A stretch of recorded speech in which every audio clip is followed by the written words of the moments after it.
Clerk Pittman, could you please call the roll? Councilman Miller. Here. Councilman Ferguson. Here. Councilman Cass. Here. Councilman Franklin. Jackson. Councilman Howard. Here. Councilman Williams. Here. Okay, House. here. A quorum is present. The next item we have on the agenda is the fiscal year 2025 through 2026 budget.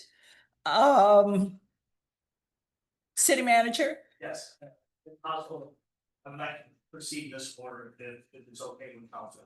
I'd like to start with FNIT, then go to FSBD, then EDSD, the resolution, and then we'll get into the budget lines. After that. If we need to, because I know we were here till 10:30 or. No, we're not doing that tonight. We can have a meeting Tuesday, need to, hold on tonight. Okay, okay. City manager? So at this time, I'd like to call Larry Putnam up for FNIP, to do the presentation.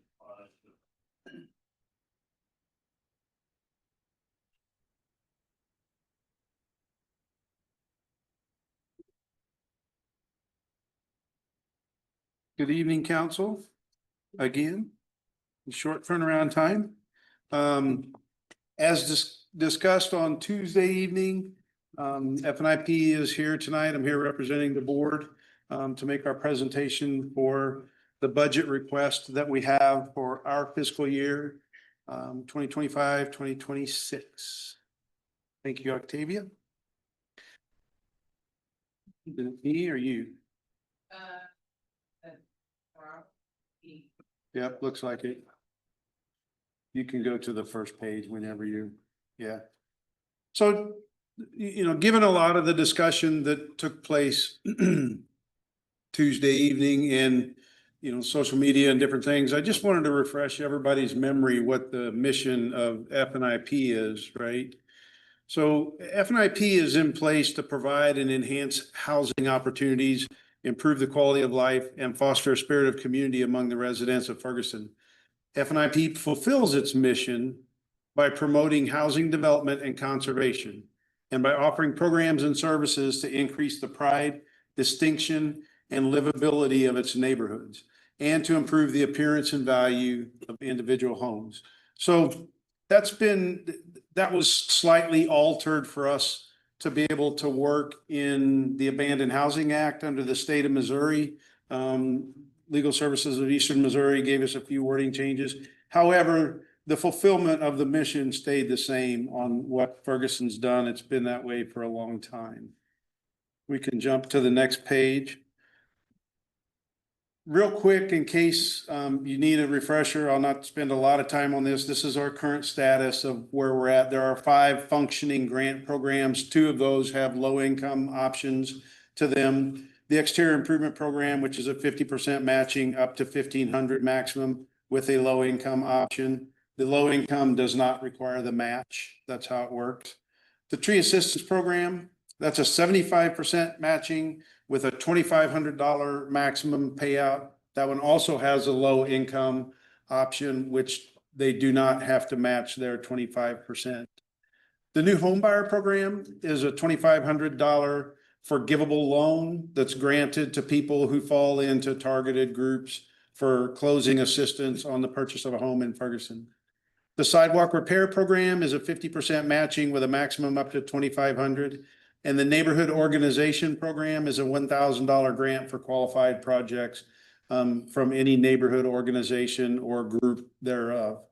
The last thing we have that we're currently working on, which isn't really a grant program, it's the conservation program that we have under the Missouri Abandoned Housing Act. We have assessed, so far to date, we have assessed 22 properties. 2 of them are in active status being worked by FNIP and LSEM, the legal services group that does pro bono work for us on the properties.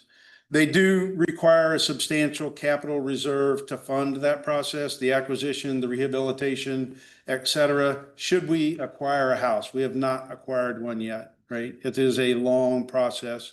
to work through. But it gives us another avenue to pick up properties that don't have to wait for a post-third sale to be brought into Ferguson. So a nuisance property can be applied for by a nonprofit organization and pick that up under Missouri state law. The city of St. Louis has been doing this for a number of years. We are the first ones to attempt this in St. Louis County. Once this, property would be picked up and rehabilitated and ready to be put on the market and put a family in there, it would likely require subsidized sales pricing. It's very difficult to do a substantial rebuild and sell it in Ferguson still for what you have to put in it to make it work, right? So maybe it will, maybe it won't. We won't know until we see how bad the property is, and how much money has to go into it to rehabilitate it. So that's our current state. We can jump to the next slide, please. So this is a summary. It's the same summary that I gave you all at the mid-year report. The numbers have changed a little bit. They've been updated for the first quarter. For EIM, we've received 441 applications. 396 of those were approved. The tree assistance program has 40 applications approved. I couldn't get a count on the number that were submitted. I think we're in the 75 range of that. There were some problems getting OpenGov to hold the numbers for me. The Good Neighbor Grant sits at 15 applications approved and paid, and the Sidewalk Program has 3 applications approved, 2 of which are paid on that. The money numbers, the way they look from those application numbers, the reason I think this first one is so important, the Exterior Improvement Program has paid out 326,500 and change. And the investment from the homeowners on that program is a little over 1.2 million. That is nearly 4 times the investment. We talked about that briefly on Tuesday night. I don't know any program that spends that kind of money and gets that level of investment in homes that help beautify the property in Ferguson and keep the value of the homes around it up to, something better than being run in the ground. EIM has a committed pending. In other words, those are programs that are approved, but the work is not completed by the homeowner yet. We're on the hook for almost $32,000 still to be paid out. You have 6 months to complete your work, so that can be paid out anytime between now and 6 months from now, right? The tree assistance program has paid out a little over $61,000. There's an additional almost 24,000 pending there. And of the 61,000 that was paid, there was 119,000 invested. That's a much lower ratio. It runs around 2 to 1. That's because that is a 75% reimbursement program, not a $1,500 cap 50% program. The Good Neighbor Grant has paid out 37,500. There are 15 new homeowners in Ferguson. Those funds do not come out of ARPA. Those come out of the F&IP reserves. The Sidewalk Program has paid out a little over $4,300, and there was 8,700 invested. Again, that's a 50-50 program. Roughly 2 to 1 is the way it works. So where do we stand with the total ARPA status for the money that was granted to F&IP? We have paid out, or we are on the hook and committed to pay out $442,000 and change. And out of that, there's been 1.36 million invested in the community from the homeowners additional that's brought in there. That is 3 times return on the money for the total program, with one of those programs being a 75% reimbursement. That is significant. It is a very popular program. The residents absolutely love it. The handful of people that are critical of the program, there are hundreds and hundreds that talk to us every day that absolutely love what's going on here.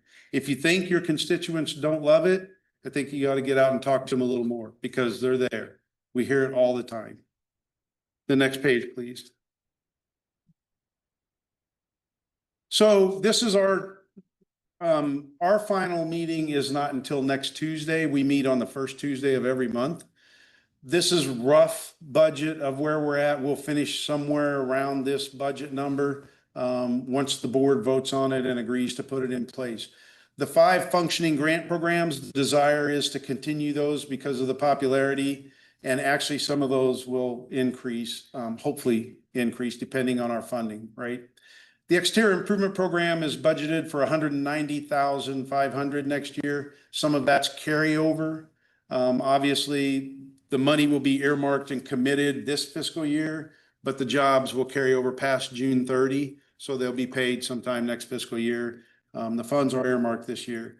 The new home buyer program has typically had a $20,000 budget the last couple of years.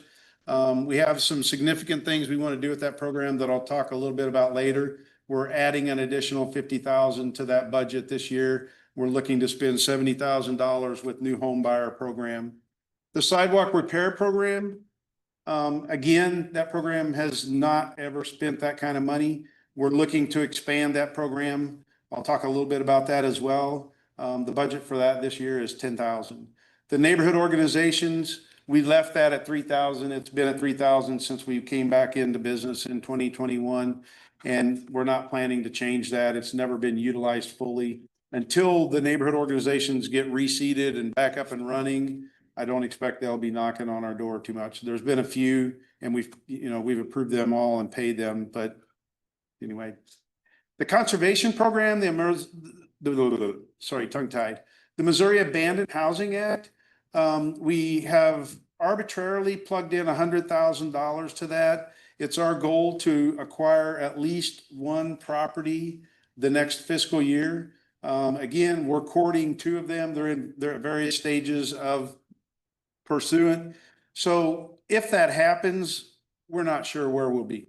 Will we spend $100,000 acquiring and rehabbing and putting it up? We may spend more than that. We may spend less than that. We don't know what house we're going to get or how bad off it is in terms of need of repair. And we also don't know where the market's going to be in terms of possibly having to subsidize that to put a family in that home. So the total for our 25-26 budget is $663,100. That includes all the money above and a $31,000 administrative cost. We do have a part-time contract employee that we pay to process all the applications, do the grant writing, and do a lot of things. That is about 90% of that 31,000. The rest of it's website development and office supplies and copies and postage and this typical little stuff, right? There's currently, if you remember from the previous numbers, there's currently $208,000 left in ARPA. We just arbitrarily said we'll eat up 8,000 more between now and June 30. We'll get that many applications in, maybe more, maybe less. So arbitrarily, we picked the number of $200,000 of ARPA funds out of the original 650 left to spend this fiscal year. We are requesting $300,000 from the city of Ferguson to continue funding these programs and add to the expansion of the current programs. That means we still have to source $160,000 from other sources. Those can come from, hopefully, additional grants. They are becoming very difficult to apply and get. We are applying to St. Louis Port Authority. We will most likely be applying to Missouri Department of Conservation. And we also have reserves that we can use to fill the gap if we need to. The next page, please. So I said I'd talk a little bit about some of the expansion that's going on, right? The new home buyer assistance program. This program is considered a major cornerstone of the Ferguson housing growth engine, right? This has been around for quite some time. It's there in a lot of other cities, a lot of banking institutions, a lot of places have new home buyer assistance programs. Ours is currently budgeted at 20,000 last year. We actually spent a little more than that, which is a fantastic problem to have, right? You're moving new families into Ferguson when that's happening. What we're talking about at the board, and we'll agree on some, semblance of this next Tuesday night, is to expand that scope, the qualifications. Currently, the qualifications fall for teachers, first responders, City of Ferguson employees, new graduates from college, and we're talking about adding graduates from junior colleges So if you get a 2-year degree and you're a firefighter, you would fall into that category as a firefighter anyway. So for example, but if you're an accountant somewhere, then you would qualify for that as well. We're also looking to add first-time home buyers into that program as well. The discussion about increasing the amount has been all over the board. We're anywhere from leaving it to 2,500 assistance to raising it to 8,000 in assistance, right? It'll fall somewhere in that number when the board agrees on what they want to do in terms of how much money we'll put in to be able to draw new homeowners into Ferguson. The new homebuyer program ideas that have been kicked around, homebuyer seminars and training is a big one. There's a $5,000 that we're recommending to put in our budget for that. The total cost of ownership, taxes, insurance, utilities, maintenance, they would receive training. So anybody that wants to come into this program would receive training in the program on those things, start building their credit if they need to, and look at what the qualifying processes are to get a mortgage to purchase a home in Ferguson. We would also cover the buying process with them. And the reason that's important is if that particular person that's going through the program happens to be one of them that we want to put in a home from the Abandoned Housing Act, then they would have to understand the subsidies and the forgivable loans and the things that go along with it. The other thing that we think is really important is the maintenance processes of a house, right? It seems like what we've learned through the exterior improvement program, a lot of people don't have the experience of just getting bids to do repairs on their home, right? And so that wasn't part of the granting process that FNIP stepped into, but it is something that we have definitely helped with a lot. We have a lot of people that are helping people understand the process of getting bids, how to evaluate a bid, what should you look for, what makes a contractor a good contractor, what qualities do you want to have, you know, should you have a lien waiver, should you have a lot of things in there. And so we think those are very important in educating people that are particularly going to be buying a new home, so that they don't step into something that a year later they're wondering how they got there and what they do to keep their house in shape. We're also looking to partner with some lenders to try to put preferred financing into any home that we can process and bring through the purchase. We can do it through purchase, or we can do it through Missouri Abandoned Housing Act. We've also kicked around a citywide cleanup weekend with dumpster placement. I know this has been done by a couple of different groups scattered around. St. Stephen's Church has volunteered with a couple of groups and done this a few times. We're looking to make it a repeatable event and basically look to get the volunteers and the staff to do things like sorting, curb collecting, lifting, hauling, get as much cleanup as we can on properties where there aren't homeowners. So people would actually be out cleaning up derelict properties as well, and then get it all into the dumpsters and haul it off. This is a pretty low cost program. I mean, if you haul 10 dumpsters in here and fill them all, you've done a huge favor to the community, to the cleanup, and provided a service for people. We believe that through the city's, you know, contracting with our current trash provider, we can get favorable rates on dumpsters, place them strategically. We've talked about things like the oversight. Every time you put a dumpster out there, the city knows quite well that gets used for things it shouldn't get used for. We will have to probably do some kind of oversight over the weekend just to make sure the dumpster has materials in it that should be in it and not materials that get us in trouble taking them to the dump. We've also talked about doing things like a barbecue lunch during that Saturday, Sunday to feed the volunteers and the staff. We would also propose to probably partner with the city to try to look at what they could do, getting people from, you know, public works and things like that to do some of the lifting and hauling, given that they have the equipment to do so. And FNIP, we haven't agreed on this yet as a board, but we could possibly share in some of the cost of that as well, just to try to make it an annual program to go. The next slide, please. The dangerous program tree expansion. So this one has been discussed for a long time, right? There are, people call us and say, there's a dead tree in my neighbor's yard and it's leaning toward my house. Well, then we go knock on their neighbor's yard and it's a rental property, right? The neighbor can't take the tree down. So we've talked about the fact that a dead tree is a hazard no matter what, right? Whether it's a rental property or whether it's a homeowner. The question is there anything FNIP could do to entice property owners to act and take down dead trees that are a potential hazard to anybody that may be a homeowner as well, or a car on the street or whatever? The board is very divided on the subject. So there's discussion still to be had.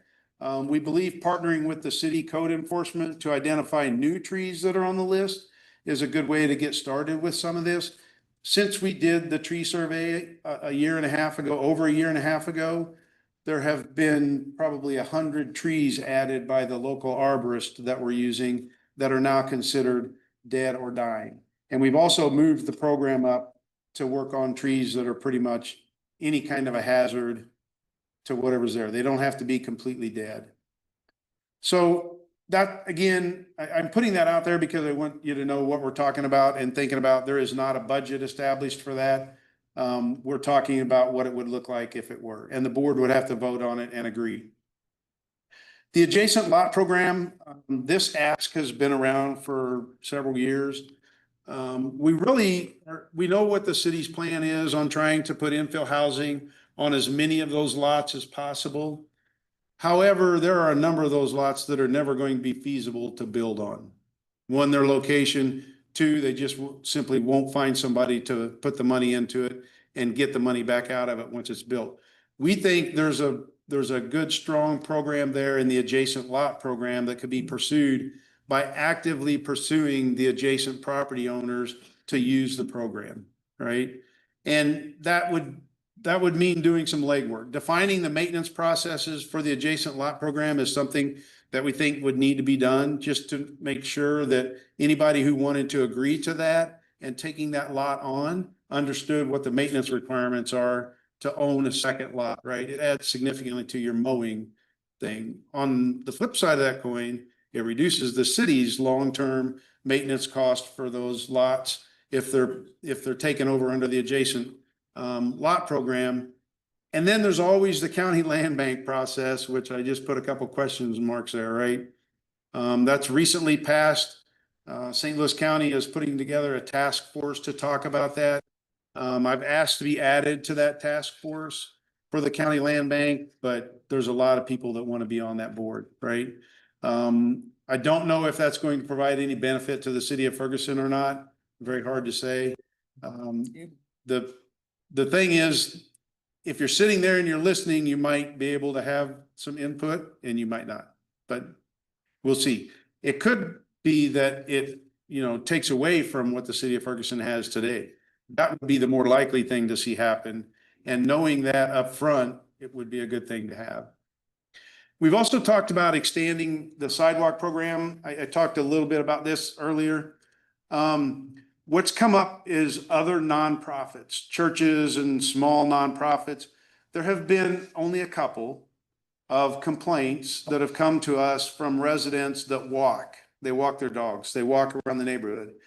And some of the worst sidewalks we have are neighboring some churches in the community, right?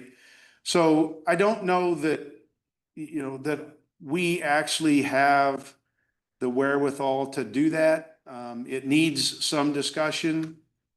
If it did, it would probably have to be capped, just like a low income program for an individual is capped at, a particular amount of earnings based on what the poverty level is. We would probably have to do the same thing to keep large nonprofits from, coming in and draining that. We'd have to cap what the nonprofits' revenues are based under the 990 filing or something with the state. I don't know exactly how it would work. It is a discussion to be held though. And then I think the last slide is just the acronyms that I kept. Oh no, I'm sorry. The application sessions. This isn't related to the budget. These again are the dates. I just try to keep them out there as much as we can so that everyone knows when the dates are at the library. We have had people at the first two. We are still providing a lot of direct one-on-one help as well. And again, all of the blank applications and the drop-offs have moved to the Ferguson Library February the 15th. Any questions? Any questions, Councilwoman Noel? Yes, ma'am. And a comment. The first question is, so FNIP is independent of the city of Ferguson at this time? They always have been. Always has? They've been a 501c3 since inception in 1988, yes. Okay, but what I mean by that, based upon your presentation the other night, so if, like, earlier this year, I requested some documents from FNIP, and I was told that I could not, well, not just for me, but for the entire council to review, and we could not obtain those documents because of FNIP's independence. To summarize. So the only request that I recall was a request for every person that has received it, and we refused to supply that. We're not giving the names of every person that received money from this. That's a no-no, right? The board votes on them, and then that's it. You know, what we agreed to do when we got the money was give the summary that we're giving here. How much is spent in each category for each program? How many applications are we getting? Providing people's names is that's what you requested for Well, me it the was- last time around. Well, for clarity, it wasn't just, it was who qualified, who did not qualify. It was more so, it wasn't just people's names.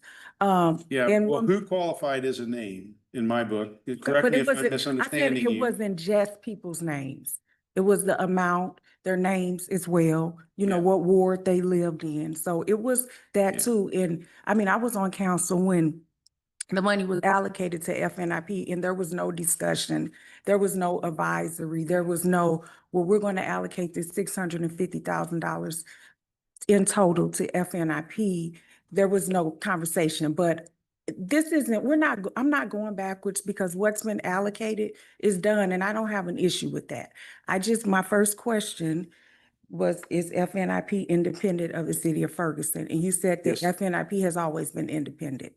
They have always been a 501c3 at arm's length from the city. Yes. Okay. They have had involvement from city staff a lot closer than they do since June the 4th of 2024 when the bylaws were changed. Okay, that's the first one. The Yeah. second one is, how much does FNIP have in their reserve account? How much is in that account? I don't know how much is in there. You don't know how exactly. much is in the reserve I account? mean, roughly, there's several $100,000 in there, but I don't track it daily to see where it's at. It's invested, so it changes with the market. Okay, are you able to Yes. share that, get that exact amount and share that with the public? Are those documents public? Is there a need to know that? What's the benefit? Because I would like to ask. I mean, you all are coming to the city, you know, asking for money, so why not? Why wouldn't I want to know how much is in your reserve account? Okay, I mean, it's, sure. I mean, we're a 501c3 public entity, right? You can request information directly from us. okay, okay. So the next question is, the cleaning of the derelict properties that require abatement. You mentioned that in the presentation, and I really like that idea because the city does need help with cleaning of derelict properties. I mean, we have an issue now. I'm talking to residents on the phone. I'm receiving emails every day. Councilwoman Noah, this property needs to be mowed. It hasn't been touched in a few years, you know, what's going on. So I really do like that idea. I would like to better understand, you all would be working with the city, and just like when we report, if I report, for instance, 1013 Clearfield, there's a lot of overgrowth. If I report that property, then would you get with Public Works or Code Enforcement, and there would be a list of properties that you all would decide would be abated by FNIP? Is that how it would work, or? We don't know exactly, right? It hasn't gotten down that far on the path, but there would need to be some, you bring up a very valid point, right? There would need to be some level of tracking to say, if we have 50 volunteers today, these are the top 10 places we're going to visit, right? We're Okay. going to allow residents to put major things out at the curb and we'll pick them up and take them to the dumpster if they can't do it themselves. Or maybe we say, no, we don't have enough staff to do that or volunteers. We will just clean up derelict properties around and here are the top 10 on the list. Or we don't know exactly You how don't that have would a- work yet, but we okay. would need to iron that out and certainly partner with the city to be able to do something like that. Okay, because I really do like that idea. I think it's really good because we need more of that. Because again, we're behind on that, but, there's a comment. I have received, a lot of complaints about the FNIP program. I have utilized the program myself. I'm not against FNIP. I have an application now, as you know. I appreciate you all. It's just that many residents have concerns. And so before the city, the council would consider that, we do need to consider our residents. I have a text from a resident right now, and she's like, well, Councilwoman Noah, the total price was 600 and I spent $647 and the check was for $250. I don't understand that. And so I explained to her she would have to discuss the particulars with FNIP because I can't answer that. Again, I think FNIP, the program, works for the people that it works for, but for those who it doesn't work for, there is an issue. And as a Ward 3 council rep, we all know, you can drive around Ward 3, you can see. And that's another reason why I did request those documents, because I wanted to know who in Ward 3 has been helped by the exterior grant program. But again, we're not going backwards, I'm moving forward. Do you understand that it's an application process, right? If one person applies out of Ward 3, then one person gets considered. If 100 people apply out of Ward 3, then 100 people get considered. The same for Wards 1 and 2. We don't control where the money goes ward-wise. People come to us with applications. We've reached out to everybody equally with mailings, broadcasts, social media, knocking on doors. We have marketed this program, all of these programs significantly. We mailed applications to every single person on the dead tree list. 24 of them took advantage of it. 311 got mailed out. You can't force people to take advantage of a program, nor can you control what ward they live in when they come to take advantage of the program. And I do not disagree with any of that, Mr. Robinette. It's just that people need help and everyone cannot afford to participate in the program. Just a couple more things and then I'm done. Let me see, how much does FNIP to reserve, I don't support gifting any more funds to FNIP. And I want that I'm sorry. stated. I said I don't support gifting any funds to FNIP. And the reason why is because this city is already in a deficit. So how can this city afford to give funds to anyone? When I talk to residents every day and they're like, Councilwoman Noah, this vacant property hasn't been mowed in years. Potholes have not been filled on my street in years. I just really want to ask this council, how can we afford to gift anyone, any taxpayer funds? And the money can be better spent. If we're going to save money and reduce the spending in the budget, let's do that. But to gift any entity, any funds, I can't go along with that. And I don't understand how anyone on this council could justify that. The last ask is to the mayor and to the council. If any funds are allocated to FNIP, that there's a roll call vote before it's placed in the budget. Because once it's placed in the budget, we're voting on the budget. I hope that makes sense. Again, I appreciate you, Mr. Robinette. I have taken advantage of the program because I have been afforded the opportunity to. Many people have not. But if we're going to really clean up our city and do what's best for our residents, we need to fill hot potholes. We need to mow some of these vacant properties and board up some of these vacant properties as well. with any additional funds. Thank you for the time. Thank you, Mr. Robinette. Councilman Franklin. Good evening. I want to start off by apologizing for being tardy. I was in a car accident on Highway 70 and luckily avoided a disaster. So forgive my tardiness. Few questions for you, Mr. Robinette. I know you're the president of FNIP. Are you also the treasurer? I'm not. Okay, so there's another point person for that.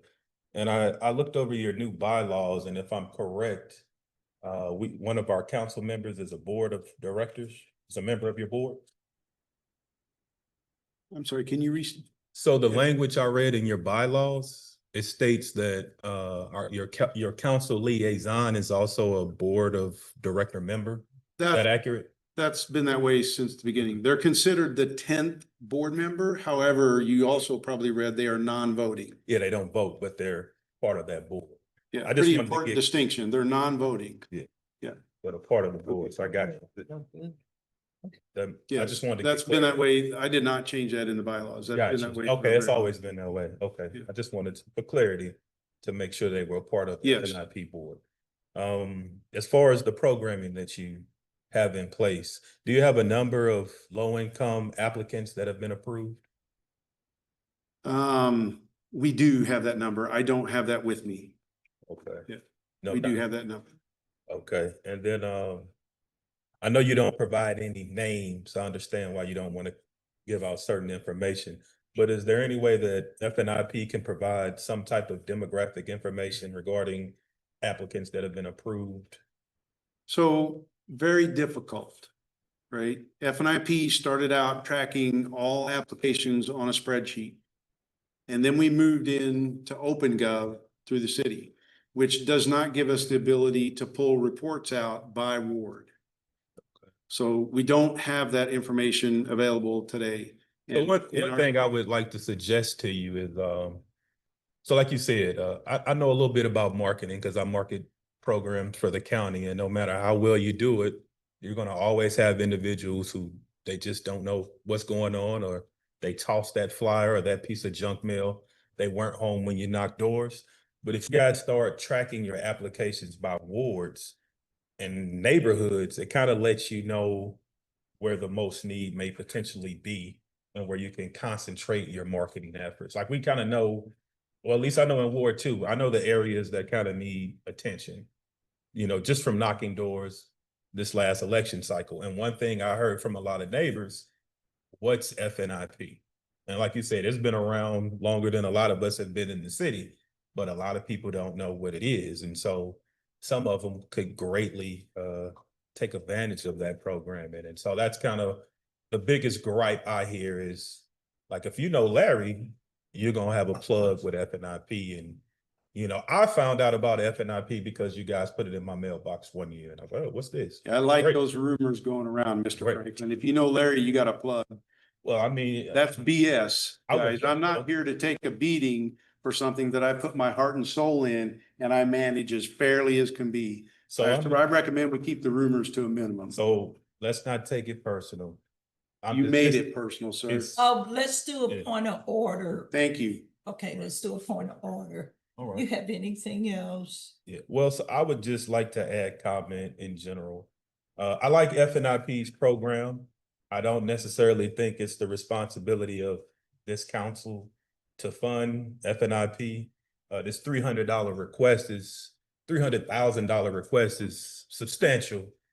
And we have city services. We're here now with a list, a bunch of cuts that we want to make to city services, or at least recommended by some. And I'd rather throw that money at city services because that's what residents call and complain about. Their streets, potholes, speed humps, nuisance properties. We don't get a lot of complaints about, FNIP and it being a problem, or that it's the greatest thing ever and it's going to save our city. So I think if we have to make cuts, you know, we don't turn around and gift money to 501c3 organizations, even if they are benefiting our community. As you said, because you guys are independent, you can go get funding from anywhere else like everyone else. Now, when the money is readily available, I'm all for it, assisting and helping you out. It sounds like you still have $200,000 of ARPA funding that you still can utilize in our community. But I just think the other issue I have is just oversight, oversight. I don't think our finance directors has looked at your books. You guys aren't really, you want to go away from the city. At least that's my perception. You don't even want us appointing members to your board any longer, as if that's a problem. And I don't understand what that's about. Can you kind of let us know why you don't want the council appointing members? Sure. This council has a history, and I made this point Tuesday night, so I hope that that was clear, right? This council has refused to appoint members to boards because of issues that weren't requirements. They've also put out board members that didn't live in the city of Ferguson. We lost faith in the ability of the council to go out and recruit and find good members. And when I came in, the roster was a mess. There were people in positions that they were not qualified. It took a lot to clean that up. I think that's pretty substantial, don't you? So I can only speak for my time being here now. I think us finding members to serve on boards and commissions is the entire community's responsibility. So when I was on boards and commissions, I've been actively recruiting for people to replace me because this is my community. So I don't think it's just on council members. If you find good people that you want to serve, your council will support that and has supported that across boards. Now, there's certain individuals that this council maybe so, but I think most of the majority of folks that are in FNIP now, they were unanimous, approved by the council.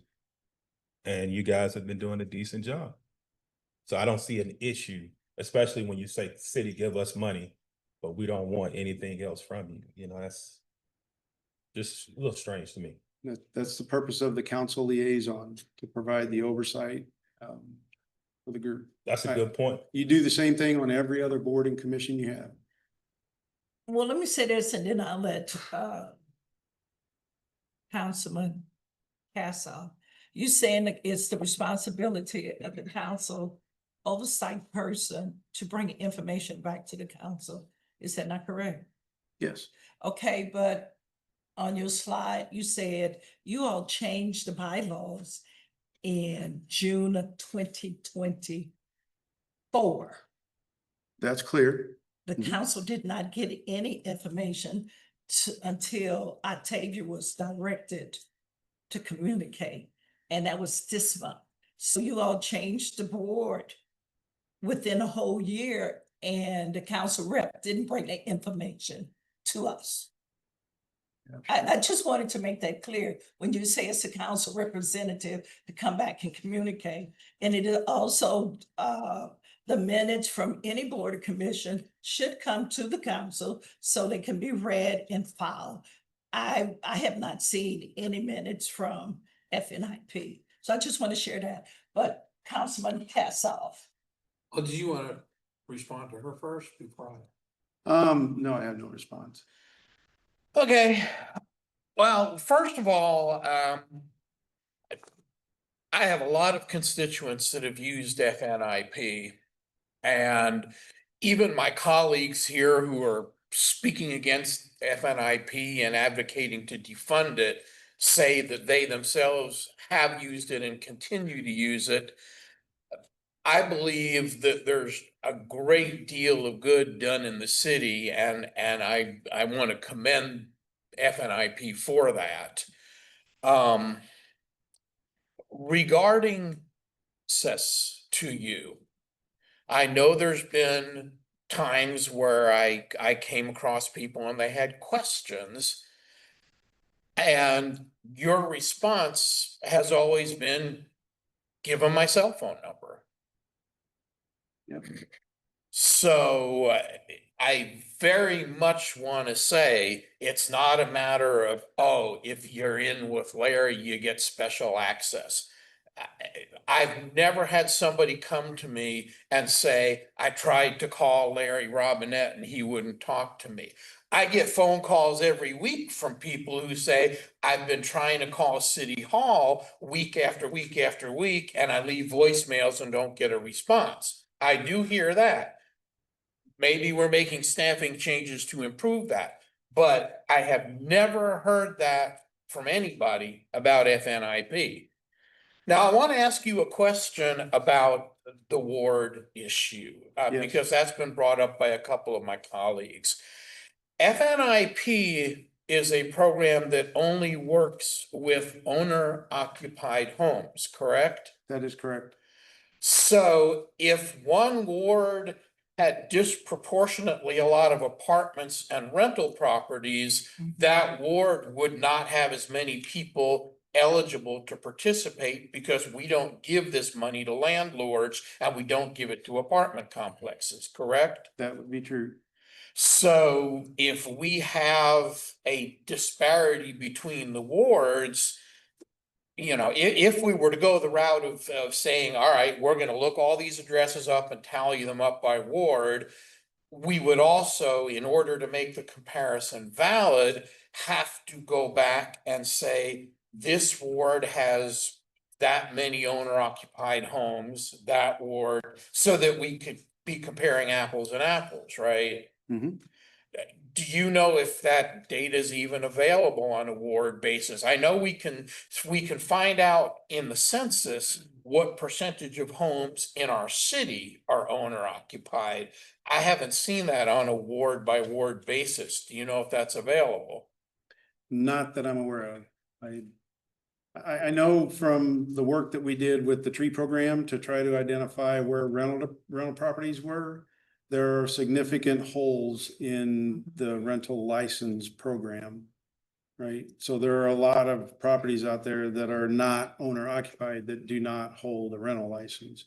I know that's being worked on and trying to get fixed, right? It's had those holes. There's not a good way to track it. But I don't know where that information would come from.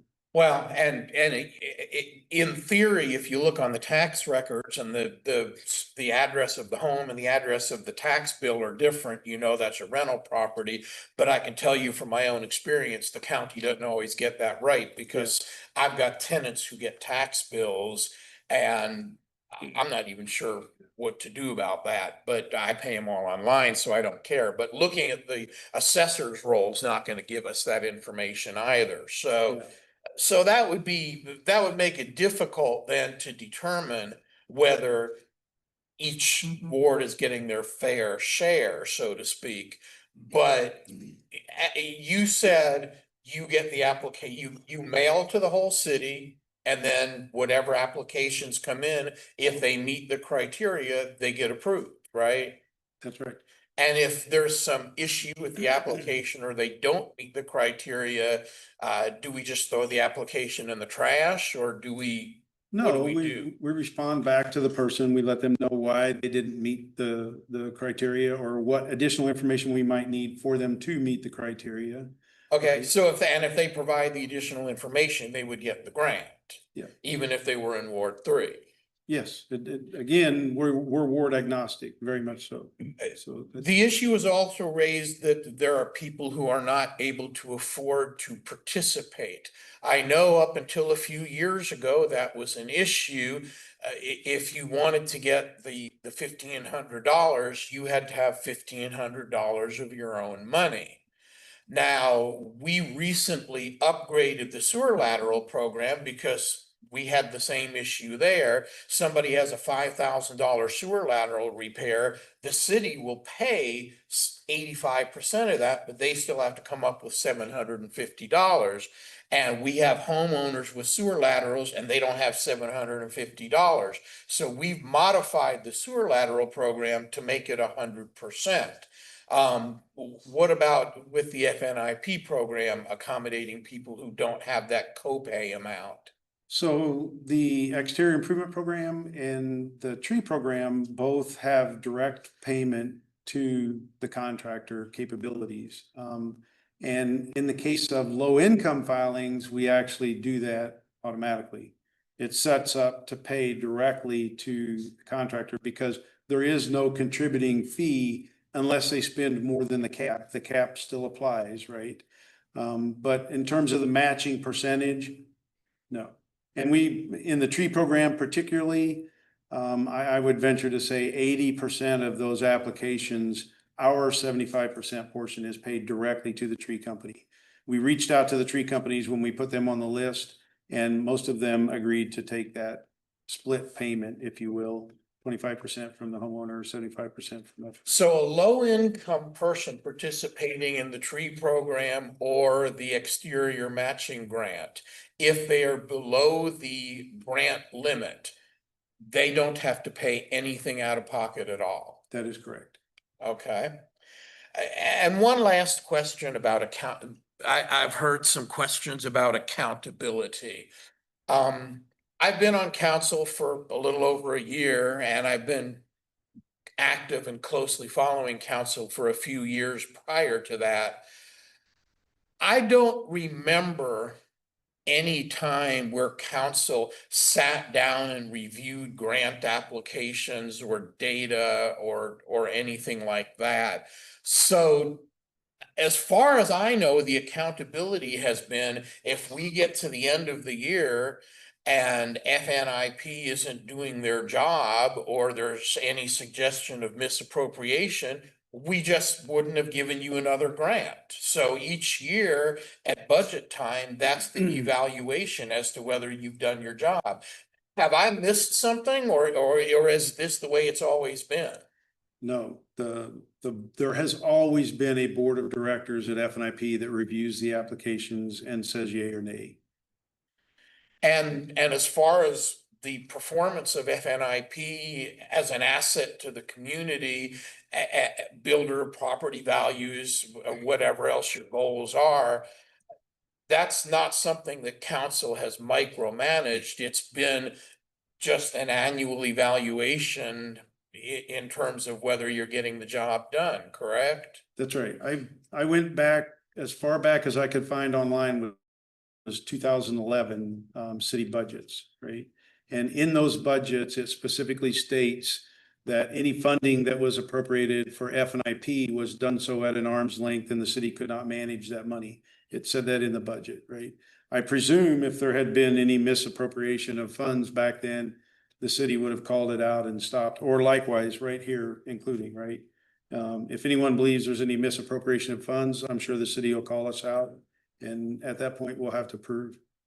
Have there been any allegations of impropriety or misappropriation? I've heard a lot of whispering and innuendo, but I've never heard any tangible allegations. Is there something I've missed on that? Publicly, no. I'm We sorry. have not been requested to provide anything to back up a misappropriation of funds publicly by any group. There's been no accusation, in other words. Well, there's hearsay, but I'm not gonna. Well, I mean, I'm not gonna repeat that. a specific accusation. That's right. Okay. All right, thank you. That's all.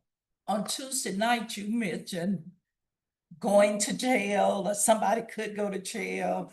You know, a lot of people call me, want you to explain what you were saying about people could go to jail and they might go to jail. But if a nonprofit is administratively dissolved, paperwork don't send you to jail. They want you to clear up what you were talking about, jail time, and Yeah. you mentioned So- it several times on Tuesday night. So, I did mention that Tuesday Yeah. night, right? That was due to the fact that we had no financial records to prove money being spent in the past. That means the money disappeared. If the money disappeared, like you said, why did you not bring it to the council attention? Or the city attention? I did bring it to the city attention and we fixed it.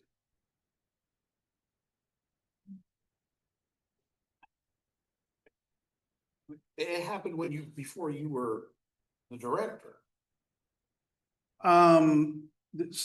It happened during a series of changes in finance directors here within the city. they were unable to provide us. So I'm gonna take, To okay, say as much as you can say, put it that way. okay. So going back to 2019 timeframe, I think I'm pretty close, right? We were provided a report from the city finance director every month for the meeting at FNIP, a finance report that came in, right? And somewhere in 2019, or actually somewhere in the dissolution of the 501c3, not administratively dissolved, we lost our 501c3 status. That stopped. And then there were a series of changes in finance directors, and we never got another report after that. In 2022, when we started asking for those reports, so we could see where we were, how much money we had, what were the things that we needed to do, the information was not available at that time. The city manager at that time, we talked about it and they couldn't provide it. So at that point, if you spent money out of a bank account and you have no financial records to prove where it was spent, that becomes a question. They start doing audits and putting people in, I won't say jail. Obviously that term didn't sit well, but they will punish you to some extent, right? I don't know anybody that doesn't understand finance to the point that that's a no-no. You can't do that kind of thing. So we went to the financial institution and they said, we can provide you 3 years worth of bank statements. Fortunately, FNIP was defunct for 2 of those 3 years, didn't have a quorum on the board, and didn't write a single check. So we rebuilt books from scratch with a third-party accounting firm and basically created ourselves a set of books so that we could start applying for grants. One of the things you have to do when you apply for a grant as a nonprofit is provide them some financial history showing that you're solvent, that you have no issues, and that you have a set of books that are accurate. We now have that for 5 years. The 3 years that we recreated and 2 years of our own running the program here and keeping the books with a third party offsite. The city has made a lot of changes since those things all happened to FNIP, right? But we're already out there. We've already got it and it's already been established and set up because it couldn't be at the time. Okay, before I come back, David is on, Councilman Williams. He is on Zoom and he has a question or a comment. Clerk Pittman? Yes. Okay, Can you guys hear me? yeah, All right. So I'm in favor of giving the funds to FNIP. And the reason being, so about a couple of weeks ago, I went to this neighborhood grocery store on Chambers. I think it's right beside that hotel that used to spin. I think that was my first or second time going down there. And when I was coming back, I think I took the highway in 367 to get there, but coming back, I took Chambers. And I was just looking at the housing stock and how dilapidated and just poor quality. But as soon as I got to Chambers, I think that's West Florissant, it was like an oasis. It changed. I was back in Ferguson. Our housing stock looks good. Like Ferguson is an oasis in North County. If you go to Jennings, some of the surrounding areas, their houses don't look as good as ours. Like if you go, I think it's Ward 2, around where Jamil lives, Church Street, those historic homes, they're beautiful. I was getting my car repaired in South County, and the guy was bringing me back. He had never really been to Ferguson, but he said it's one of his workers or something worked there, and they kept going to church, but it was too far. And he looked at the house, and he was like, wow, this looks like West County. I didn't think it was this nice. That's because we have programs like FNIP that improves our housing market. So when your neighbor improves their house, your house value goes up. So my neighborhood is basically seniors, and we probably paid a little too much for our house. But when you sell a house, you do the comparables, the comps. So when we paid that over for our house, everybody's home in that subdivision house value went up. So I think it's an excellent program. I think everybody on the council has used the program multiple times except for Palmer. And to get that type of return, 4 to 1, you're not going to get that anywhere. So for every dollar that FNIP has given me, I probably spent 20 to 1 to improve the housing market. And this is coming from somebody that didn't grow up in St. Louis, but I'm just noticing the surrounding areas. The houses do not look as good as they do in Ferguson. Even when you go to Ward 3, it's supposed to be our most dilapidated area. Our Ward 3 area looks a lot better than the main areas in Jennings and Dalewood. So you got to think, what are we doing that our housing stock looks better than the surrounding areas? And you have to contribute that to FNIP. I'm pretty sure if they got those type of programs, their housing stock would look as good as Ferguson. And I just want you guys to realize that, because when my wife found the house in Ferguson, I was like, are you crazy? Ferguson? You must be out of your mind. But when I looked at the house, I said, Ferguson is actually nice. We have a gem here in the oasis of housing market that's not that good. So I know it's a lot of naysayers, but you have to realize what we have here in Ferguson. The houses are beautiful. And, when I was campaigning with Lyndon, I would knock on doors and I would go to different neighborhoods. It just surprised me how beautiful Ferguson is. And you're talking about a guy that grew up with, $1 million houses. And so for me to say that means something. Like, we have beautiful homes in Ferguson. And I think we need to contribute that to FNIP and keep it going. That's it. Okay, Councilman Palmer, Councilman Covington, Councilman Franklin, and I'll speak. Councilman Kassoff did allude to the reason why there was most likely, we don't have the data, but there's probably likely a disparate allocation of funds to Ward 3. That's due to the lack of owner occupants in Ward 3, which is what some of the expanded FNIP programming looks like it's aiming to achieve, to work to improve by offering owner and occupant incentives and things like that to get homeowners into town. Is that correct? Yes. I also want to say that another contributing factor to a lack of investment in some parts of Ward 2 and Ward 3 is due to our vacancy issue. A lot of our vacancy issue in our city is in those two specific wards. A lot of those parts of town are 20–30% vacant. So there's ineligible properties there as well, both probably owner occupied and investor owned. I also wanted to mention that the way you fund this is through our economic development sales tax fund, which is forecast at the end of this fiscal year to have $6.1 million in it. Yes, our general fund might not look so great, but this is a great option for our economic development sales tax to fund. That's why I think this would be a great move to do. And as I mentioned on Tuesday, the FNIP is working. It took them a long time to get those books built up, as Mr. Robinette said, to actually be eligible for grants, which they are actively trying to get to supplement their programming. Mr. Robinette, would you describe the financial issues you had during your time while the city had financial oversight or while you had your own private oversight from a CPA? So the financial issues that we had were not receiving bank accounts, right? So as you know, you have to have signature cards in with the bank so that the treasurer, anybody can access the accounts and see them. We couldn't even get the signature cards turned over to the FNIP board, and we had no idea. We were flying blind. We were trying to create these programs and put them in place, and we weren't sure what we had. We made the original request for the $650,000, might have been $600,000. But back before the current city staff was in place, and we were asking for those numbers and we couldn't get them. They also couldn't transfer the funds to us. That took some time to get fixed and created. We finally got the city manager to talk to the bank, and then the bank sent us, FNIP, all of the paperwork.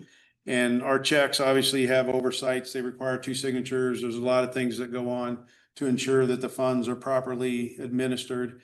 And we got all the signatures that we needed from the treasurer and the president and the secretary.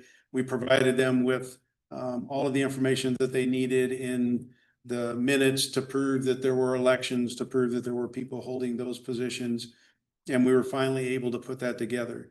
Once we got control of it and started looking at the books, then we couldn't get the information that had been built for 30 years in Ferguson, right? Or 25 years.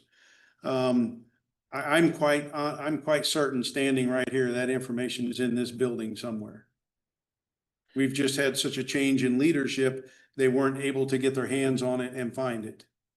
So we had to do something to get ourselves back in good graces.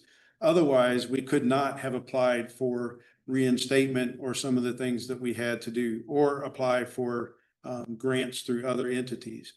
Once we turned it over to the third party, we haven't had an issue.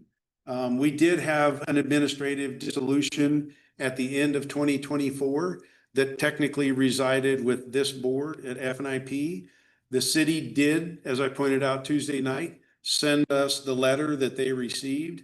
The letters are still going to an employee that hasn't been here for years.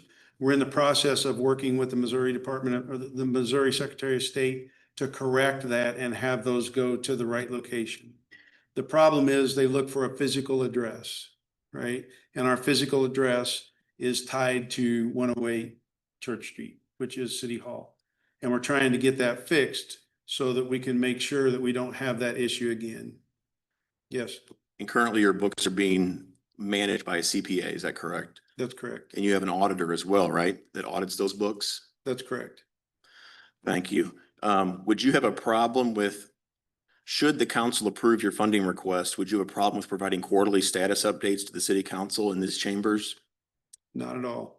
I make a motion to approve a $300,000 allocation from EDST to FNIP for fiscal year 25-26. Second.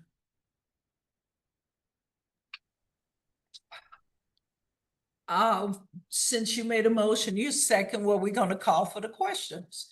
Any questions? From EDST. Correct. I know the motion is not according to the agenda because we still working on FNIP. But you call a motion for EDST, is that not correct? To fund it. A motion to fund FNIP with $300,000 from the EDST fund for fiscal year 25-26 on the Okay. condition that FNIP provides quarterly status updates to the city council in these chambers. Okay, Question. on the question. So I had a question for city attorney regarding this vote. Some of the members on this council, Councilman Palmer, you're a board member of this organization. I think you should recuse yourself because of that. Councilwoman Mika Covington, you're a former member. And, you know, Larry Robinette, the director, president of FNIP, he contributed heavily to your campaign this last spring. You should recuse yourself. I don't know if I need the city attorney to tell us if they need to do that because it appears to be a conflict of interest based off their relationship with FNIP and Larry Robinette. And we do need the attorney opinion because FNIP is no longer an entity of the city of Ferguson. And finance director, you can help me out. They are a public entity and they should not receive funds from Light skinned sisters. the city. And there is a public purpose document from the city, from the state of Missouri. Sorry, I'm not sure how to answer that question. I do not have that answer for you. As far as I know, the city always had oversight over the program, meaning we had the right to look at the books and do the auditing through that mechanism. So that's perhaps why the city, you know, was willing to give funds or able to give funds in that way. Since the bylaws have bylaws changed. We don't have oversight. Correct, and we don't have insight into the bank account anymore. The organization is completely separate from the city at this point. So I don't have the answer Okay. to that question. Well, the attorney needs to answer that question. We do need to hear from the attorney before a vote is taken. No, we don't. It's been moved and seconded. I know it has been moved in second, but as everybody want to have transparency, we should hear from the advice of the attorney. The attorney is traditionally not at a workshop. I have requested the attorney look at this and give us his advice. Let's say something. Yeah. Jamil, I'm sorry. Franklin. Franklin, yes. You said that I should not vote. That is not a conflict of interest. I do not benefit from whether we are or not. Whether we get the money, I have to put in the application. So I think it would be my choice, but it's not for the lawyer to tell me because it's not a conflict of interest. So again, I'm not a lawyer. That's a decision I personally would want to hear from the lawyer. If he says there's no problem, cool, let's vote. We had a workshop last week and there was no rush to vote and approve any funds. Exactly. But tonight, you know, we want to rush to approve these funds for FNIP. What's the difference tonight versus last week? Today is Thursday. We haven't even finalized the cuts to our budget, and you're ready to give $300,000 to someone that's independent of the city. That's not how you run a business, right? Wait till later this meeting. Oh, I just want, let me finish, go ahead. I just believe that, again, we were in the training together, and the attorneys told us at that point, if you're unsure, you're not sure if it's a conflict, recuse. You know, that's what they told us. And so that's why I brought it up. You're a board member. You're going to vote. You just passed a motion to basically fund the organization you're a board member on. You want the answer that I got from the attorney 5 times my first year on council? Sure. It's not illegal to have a conflict of interest. It's illegal to not disclose that conflict. Congressman Wesley Bell sat in these dais and said this exact same thing. I will disclose my conflict and then vote. Happened in this very building. As long as you disclose the conflict and then vote, there's not a problem. Having a conflict of interest is not illegal. Well, it does question your integrity and your character as an elected official. And for me personally, I would just like to hear it from the city's attorney. That's what they're here for. So would every member on this dais be in conflict if they've applied for an FNIP grant? That would be at the discretion of our attorney. Okay. First of all, a conflict of interest is when you are voting on something that benefits you personally.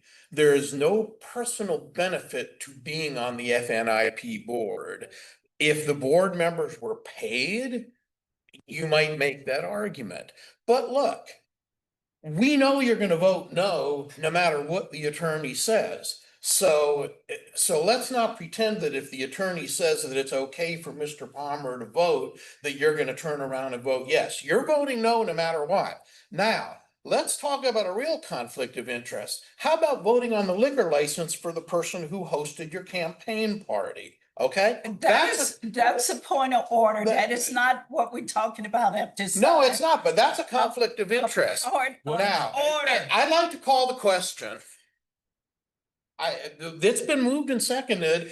And I'm still on questions. I am still on questions. Well, I'm still on a question. I just would like to correct Councilman Kassoff.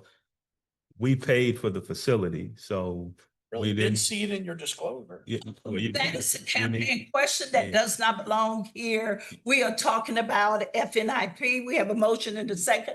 I call for the question, call for questions, and the question, let me get finished. The attorney needs to weigh in on this. The finance director say he don't understand anything about a public purpose document in the Missouri state. That needs to be a point of clarification. Also, we have the chairperson of economic development, where these monies gonna be allocated from. We need to hear from the chairperson of the economic development. I was just gonna say, yes, we need to wait on the attorney and get the chair with EDST. I agree. Why are we pushing? We're in the second session of the budget. Why are we, I mean, what's the rush? The money is not going anywhere. What's the rush? Well, let's just table the whole budget and all go home then.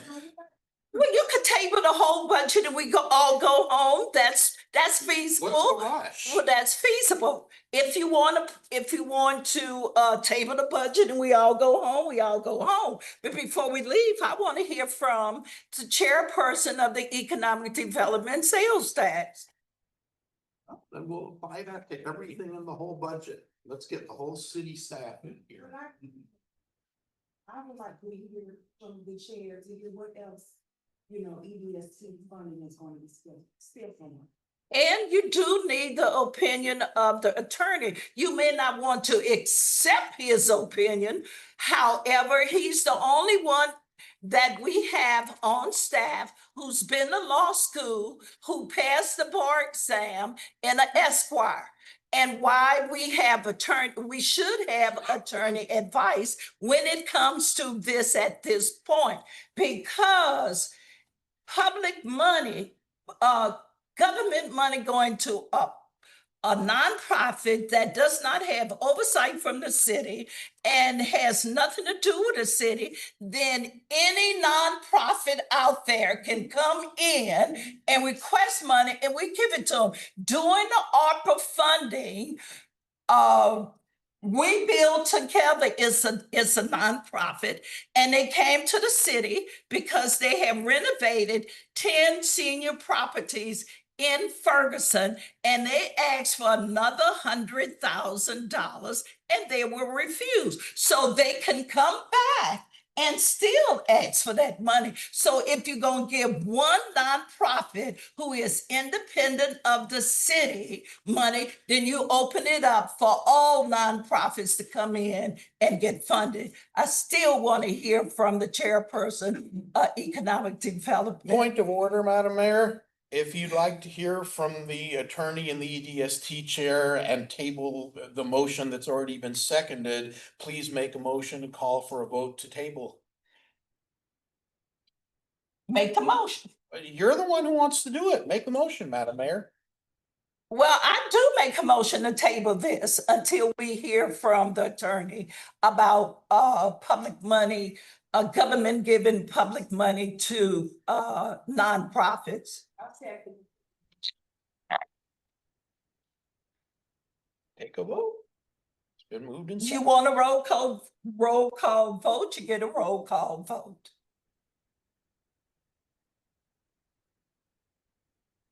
Take the vote. Mayor Jones, Aye. Councilman Franklin, Aye. Councilman Palmer, Nay. Councilman Williams, Nay. Councilman Noah. Councilman Covington, Nay. Councilman Cassell. Nay. So the nay we won't postpone it, so we'll keep going. If Is they there a don't want to question? postpone it, we'll keep going. I'm still on the questions then. Honorable Steve Wiegert, would you come forward, please? He is the chairperson of the Economic Development and past mayor of the city of Ferguson, who knows the inception of the EDS program. And then we need to hear from the attorney. Get him on the phone. I'm city manager.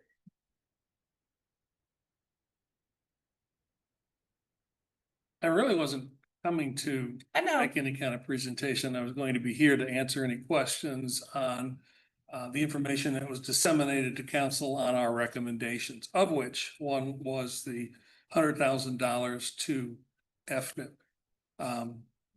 I'm happy to offer my opinion on that proposal. Anything that the Economic Development Commission recommends to council is exactly that, a recommendation. And we recommended that we approve the allotment of $100,000 to FNIP to continue their good work, their good program. And before I go further, I want to make sure I'm clearly understood. FNIP has been close to my heart. This is the program that got me started and initially invested in the process in Ferguson. I served as chair on FNIP when we had an outstanding executive director that was an employee of the city.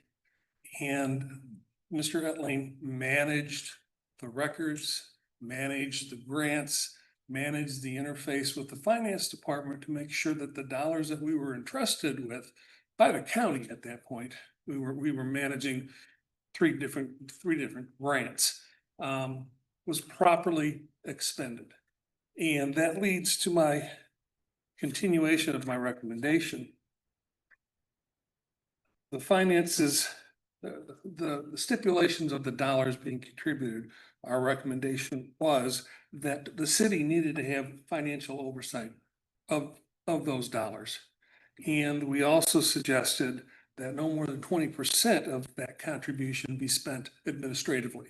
We wanted as close to 100% of those dollars being spent on the program. That was our recommendation. Because it's a recommendation, council certainly is free to increase, decrease, ignore, whatever they want to do with that recommendation.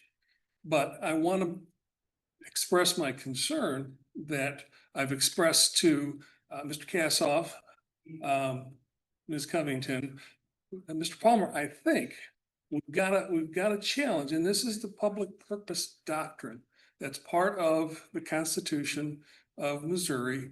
Statutorily says public funds cannot be used for private purpose. Now, there's exclusions. There's always exclusions in the law, and the ARPA funds that were entrusted to FNIP falls under that title of a exclusion. They call it the calamity. So when there's something wild going on, which certainly the ARPA funds were meant to address, that public funds for private use can be set aside. So that was perfectly acceptable. But under normal course of business, the best advice I got during my time on FNIP, as well as my 9 years as mayor, from attorneys on staff with the city, is you don't use public funds for private purpose. And the organization changes that FNIP has done has caused the question to come up that wasn't there when the finances were overseen by the city. So that was part of why the exclusions were placed in that particular reference relative to FNIP. I'd love to see FNIP get $500,000 if that's the will of the council. We've got enough projects. Really? We've got Motion to amend. We've got enough projects. You guys, FNIP has got enough good experience on improving things for the city. We certainly should not turn our backs on them, but we need to do it legally. Our recommendations were put forth with the council of our finance director. He's the one that raised this public purpose doctrine issue and encouraged that stipulation to go into our recommendation. So I would caution you guys to head down the path that it looks like you're heading, and doing the ready, fire, aim business, only to have to come back and say, oops, on advice of counsel, we want to talk about this and do things a little bit differently. So I'm just offering my experience of 9+ years.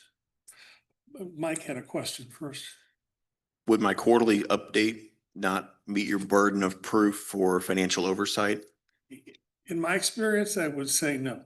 What would you like to, what is your definition of financial oversight? Financial oversight would be a city employee working with FNIP, much like it was originally constituted. The original incorporators of FNIP was the city manager, city clerk, and the city attorney. So the intent. Could you repeat that again?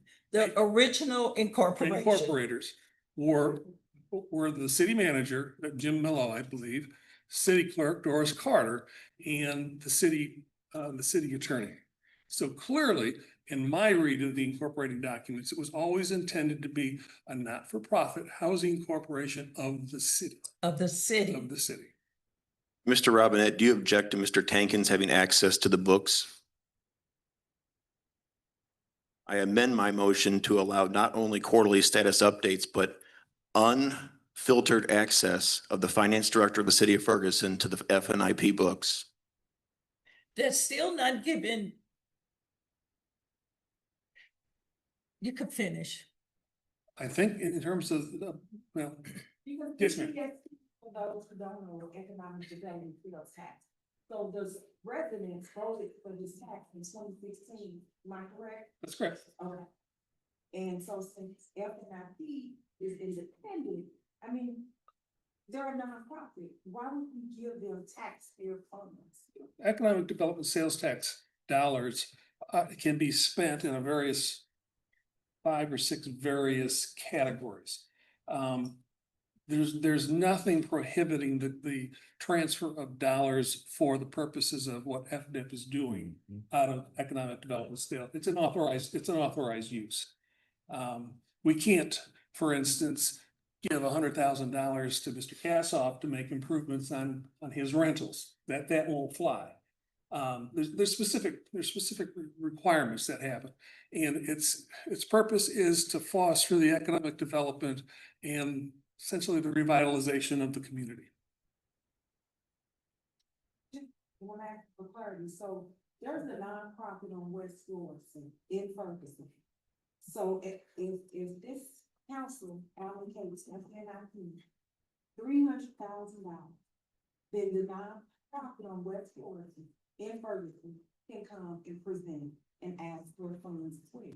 But you raise a good question, a good possibility, and this is why I think the council would do well to get the advice of the city attorney relative to the public purpose doctrine to make sure you're using public funds in an appropriate manner under the circumstances that we have now. Councilman Franklin, and then Thank you for providing your experience and expertise. One of my main concerns was oversight, because I'm big on oversight. The more you have, the less likely issues are to arise, in my opinion. So I like the city having oversight, what you amended. But what I think we need to do as a council is get the advice of our attorney on these issues and move through with the rest of the budget to see where our cuts are going to be before we allocate money to FNIP. So like, if we get it together and we see that we have money available, maybe it's not 300, maybe it's 200, maybe it's 100, the recommendation that you guys originally had. But I don't think we need to rush and then have to backpedal down the road. Just my opinion. Who was next on the question? Councilman Kassoff. So there's an excellent housing non-for-profit that works in North County by the name of Beyond Housing. Beyond Housing is not affiliated with a particular municipality. They provide housing to individuals as a grant. And on their latest 990 filing, they received almost $6 million in government funding for the year. So providing government funding to provide housing assistance is certainly something that's done. And Beyond Housing doesn't have mayors or council members or anybody part of the organization or sitting on the board. They don't, their board isn't nominated by their government donors. They're an independent nonprofit. So now with the change that Councilor Palmer just recommended, based on what you said, giving the Director of Finance unlimited access to the finances whenever he wants it, that ensures that at any time he can look at it, and if there's something fishy going on, he can find out. But based on, based on the, we have a diligent director of finance now, and I trust that he will occasionally come look at the books. We know that for the past handful of years, they weren't even filing the 990. They weren't even doing the basic annual takes 10 minutes thing that everybody knows that a 501c3 has to do. So I think that I think that first of all, given the Beyond Housing example, it's clearly a public purpose that's being carried out by FNIP. And second of all, I think that with our new improved finance director and the change that Mr. Palmer is putting into place, we're going to have a CPA managed, independently audited set of books accessible at all times to the city's finance director. That's actually going to be better and more transparent than anything that's happened with FNIP in a decade. So I'm actually excited to hear these details that are being worked out here tonight, and really happy to move forward with this. Mr. Kassoff, you've got a couple of things going on there in your response. Beyond Housing is an excellent organization. The city of Ferguson has had relationships with Beyond Housing, so this is not to disparage them whatsoever. But we're not privy to the arrangements of how those dollars came into their treasury. It could have been grant-based. I don't know, and I don't want to speculate. The city, the council has access to qualified legal representation, and I would encourage the city to take advantage of that consultation, again, to make sure that everything is the way it needs to be. Again, I just want to reiterate, especially since Mr. Robin was here, maybe, well, there he is. I'm not at all disparaging FNET the way it sits now. Larry is an excellent chair. The directors that are currently sitting are outstanding directors. They have their interests in the right place. They're doing good work for the city. Their programs are excellent. And I applaud the organization to take steps to reconstitute that corporation, because it was a waste for several years due to internal incompetence within the city. It was a revolving door of people coming and going. There was no staff that could offer assistance, so it was up to the board, again, this is all my opinion, to step up and straighten it out. And bravo that they've done that and have put the thing back on an even keel. So I am in no way advocating that we defund that program, that corporation whatsoever. Again, like I said, I'd love to see $500,000 head that direction, because God knows we could spend it. I'm just asking that the council take their time and make sure it's done right, so y'all don't look foolish and say, oops, we did it again. That's all I'm asking here. Also, just as a side note, this is why we do workshops and not special meetings, because workshops are just an informal discussion, and motions have no business in informal discussions. Just my 2 cents.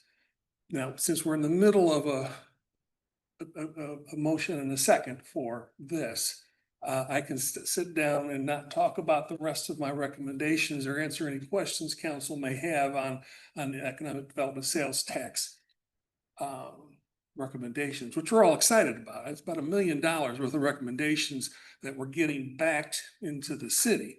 That took us an awfully long time to get to that point, and we're darn pleased that we're there. You guys should have had it in your hands in March. And due to some internal miscommunications, I think John just got it out to you last week. So if you all have any questions on that, I'm here to give you our perspective on that, why we went the way we went, what we're trying to accomplish.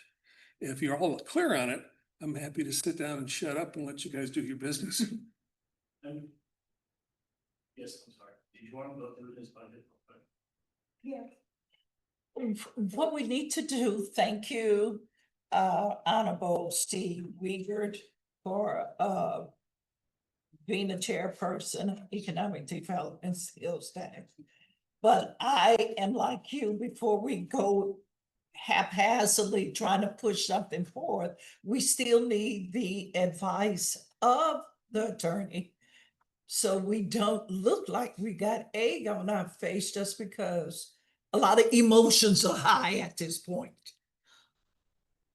So thank you. I'll be here if it comes up and we want to talk about economic development sales tax. You got another question? Go ahead. Not so much a question. I just wanted to clear something up. Larry, when I said if someone knows you, I didn't mean that you were giving special concessions to individuals. It's just like if I know Mika and I see her at a restaurant, she may mention something in passing. Hey, we got a great program. So like if I know the people that are running the city on boards and commissions and we have just a general conversation, you may put me on game, as the coaches say, and tell me about programming that I might be able to take advantage of versus somebody who maybe they don't know the people in this room. They live in Ferguson and they just missed the mailer. They're not on Facebook. So they won't know until somebody knocks on their door and says, hey, have you heard of this program? Have you heard of that program? So I just wanted you to know what I meant by that statement, not that you were doing any special concessions for your group of friends or associates. So just wanted you to be clear on that. Thanks.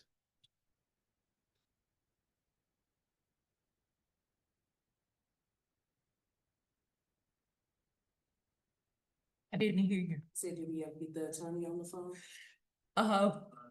Is attorney available at this time? So. It would not, we need to hear from the attorney. And you put a motion on the floor to postpone it and it died.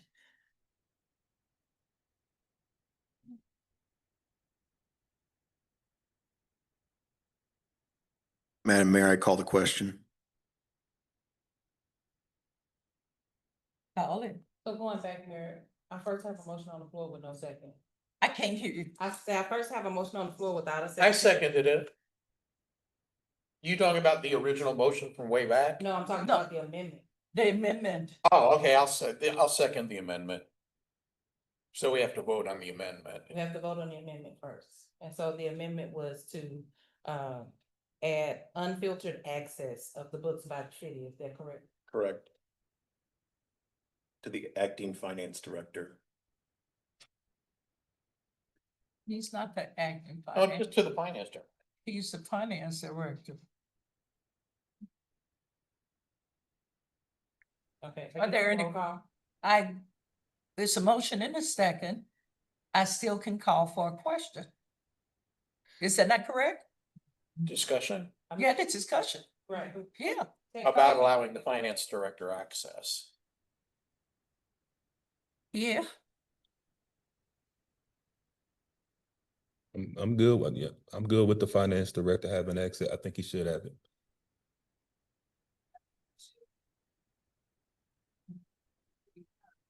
No. For me, no. Legally, no. We need to hear from the city attorney.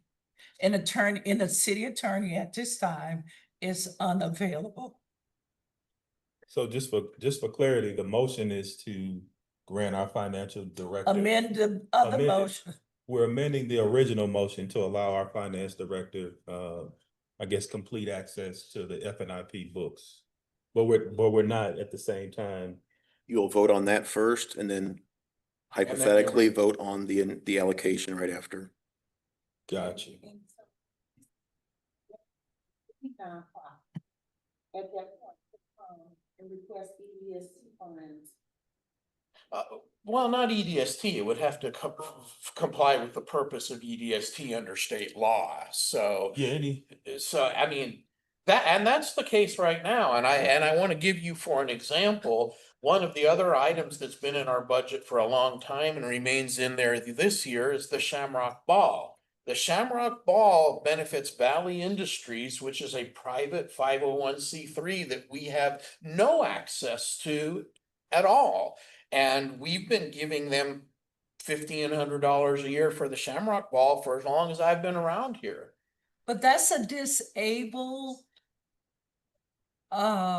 entity that is more helping special needs people. I'm sure it's a great charity, Madam Mayor, but it's nothing to do with the city or the public purpose of the city whatsoever. And we've been giving them money every year. FNIP, whether it's an independent non-for-profit, as Valley Industries also is, or a somehow more tightly controlled entity of the city, is providing benefits strictly to city residents. Valley Industry isn't in Ferguson. It doesn't specifically serve Ferguson residents only, and we give them money every year.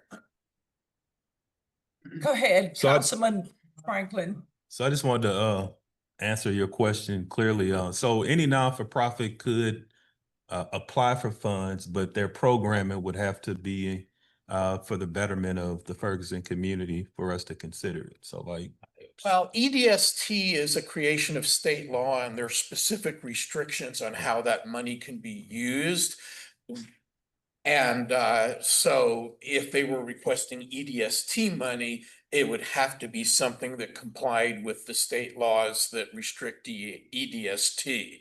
Now, if they were applying for general funds appropriations, that's a different question. But for EDST funding, in addition to any restrictions on the municipality as a whole, you have to comply with these purpose restrictions that the state EDST law has. So the answer is yes, they could apply for either funding source as long as they met the criteria. Well, anybody can apply for anything, but if we were to grant EDST money, you know, for example, Valley Industries serves the disabled region wide.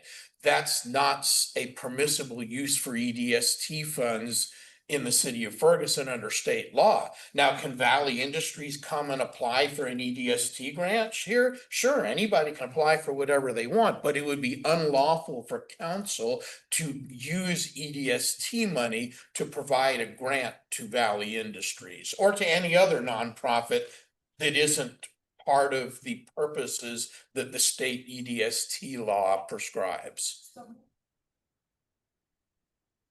And apply for EDST funds, and mind you that FNIP has been allocated $650,000 already. They have $250,000 approximately in their account of the ARPA funds. We don't know how much money is in your reserve account, and this, as Mr. Robinette stated already, before we just make a decision. We need to look, are we putting this to the books before we vote, or we just want to say, hey, let's go and I can use some more taxpayer money.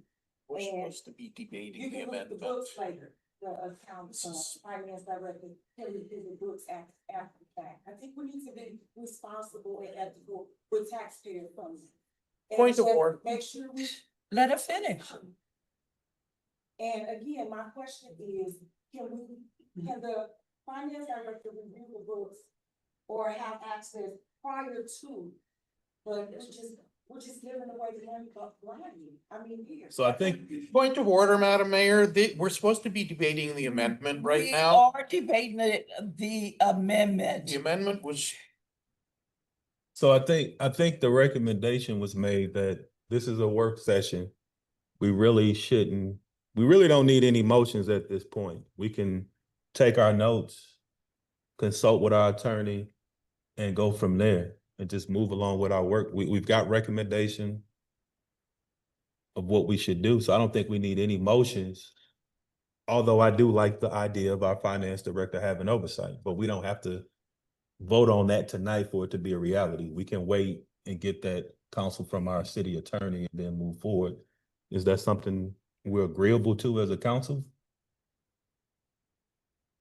I don't see any point in it. I mean, you can Tom, say that about, you you can have a- say that about every single This change. dais can hem and haw all night up here and waste everybody's time. We know this is going to a vote. Just call the question, please. 20 pages of changes to the budget here. And Mika, do you have an opinion? Are we gonna vote on every one of these, or are we gonna wait for the attorney for all, you know? Then why do we have a When meeting? there's $300,000 that being allocated out to EDST.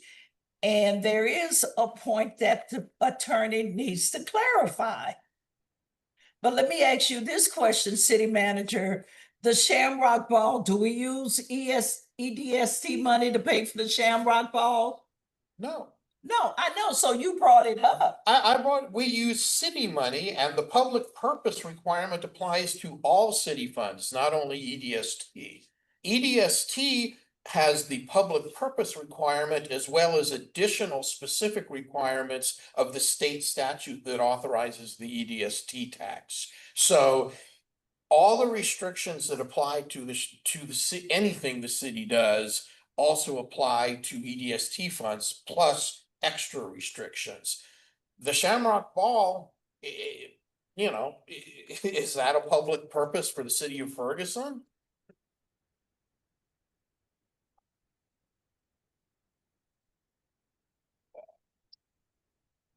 Councilwoman Covington. So I'm gonna answer your question, Jamil. I would like to hear from the lawyer. I do, that's all I'm trying to say. Why is it we trying to go to a vote when we need to hear from the attorney, especially about the public purpose of, I'm calling a document, it may be a direction, whatever it is, and it's from the Missouri statute. That's all. What is it gonna hurt to hear from the attorney? Not at all. So when's this vote gonna be? To hear from the attorney? As soon as we hear from the attorney, So if we have a special meeting, which I think it's gonna go that way now, on Tuesday, I can see if the attorneys, that's fine. I will reach out. Well, I mean, you're asking for a date.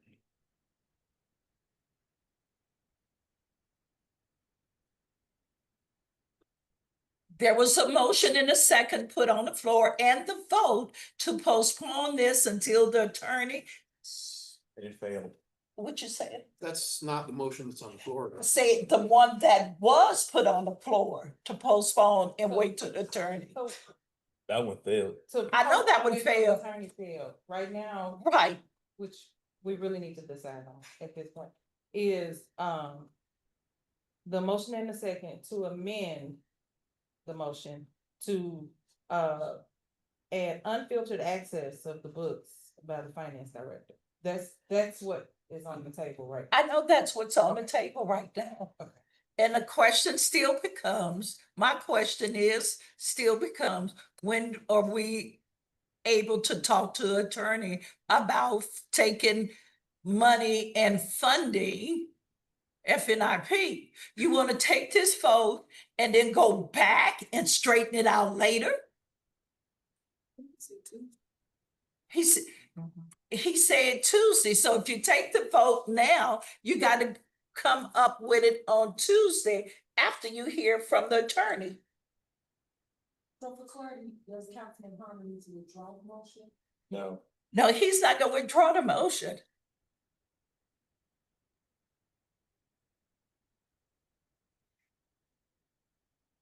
We're still. What we doing? Can we clear that out? We still, we are still on his amendment.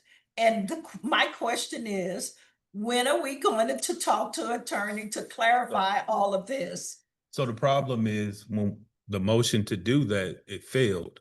But it appears Councilwoman Covington has changed her mind about the lawyer. So I think we've got to go through this motion here, vote, and then go with another motion. We got to go through the motion. No, you have the motion on the floor, city clerk. The Robert Rules of Order, we have a motion on the floor that Councilman Palmer put out to amend his original motion. Is that not correct? That's correct. And following Robert's rules, at this point, we need to just go ahead and take that vote. He's not going to withdraw. No, he's not going to withdraw. Madam Mayor, I call the question. Call the vote because that means we take this vote and when it's incorrect, we got to go back Tuesday and correct all of this. Okay, so this is the amendment. Well, Councilman we're voting Palmer. on the amendment right now. Right. No, we are voting on amendment. Councilman Palmer, Aye. Councilman Williams, Aye. Councilwoman Noah, No, nay. Councilwoman Covington, Aye. Councilman Casson, Aye. Mayor Jones, No. Councilman Franklin. Aye. Motion carried to amend the motion that was put on the floor to have the finance director to have access to FNIP's books. Motion carries. Now roll call for the motion as amended. Which is to fund FNIP $300,000 from EDST for fiscal year 2025 with quarterly reports and unfiltered access of the books by the finance director. That's what we're. Councilman Palmer, Aye. Councilman Williams, Aye. Councilwoman Noah, No. Councilwoman Covington, Nay. Councilman Cassaw, Aye. Mayor Jones, No. Councilman Franklin. Nay. Vote count 43 for no. Yes. Motion does not pass. Now we can move on. We need to hear from the attorney. The next item, city manager. Let me do this. Let me do this. We need 5 minutes. Yes. And let people move. Let's come to the even. Let me get a 5-minute recess, Clerk Pittman, 5 minutes.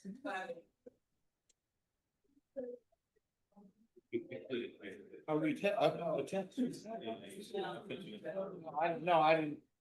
didn't.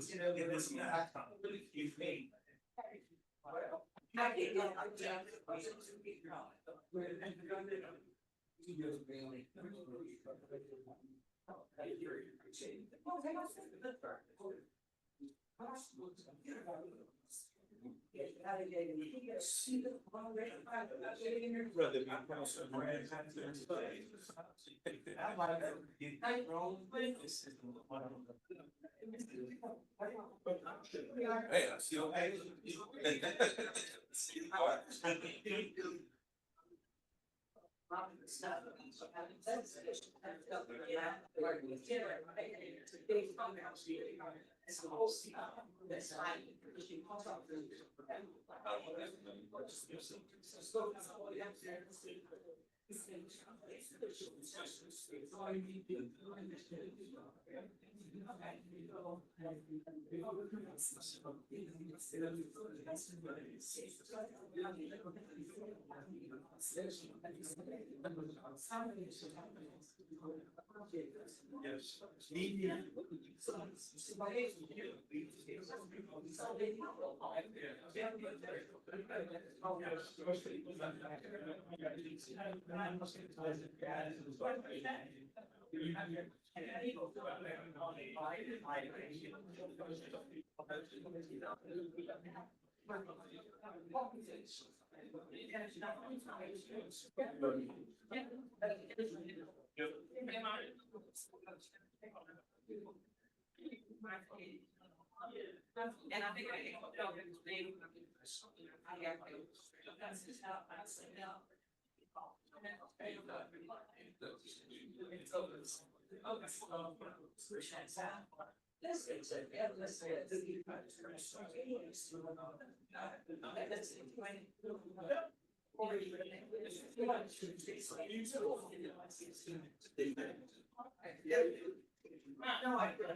I did.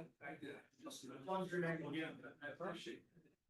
No, I think it's already on investigation. After it's been suggested, you just go. And maybe we're running from the phone. I guess. Either way. That company's already. That's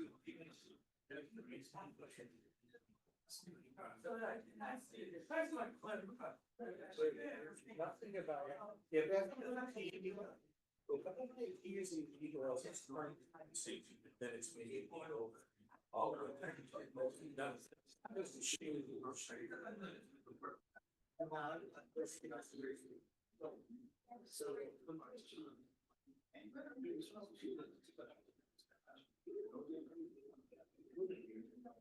But then we're gonna hear till we have. I know the big. Right. Well, Johnny, I mean, it's even, but that will be, so. But we'll be here till midnight on Tuesday, or we'll end up having to schedule another meeting, because we're. I mean, otherwise, what do you do? Never done once.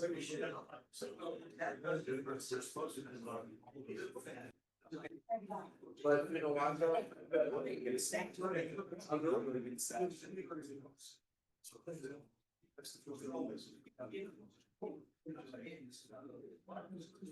well, then how do we make a change? So can they close that box?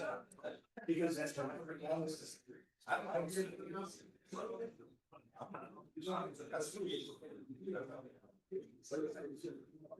There it is. Is that tonight? Cool. Good. You do this.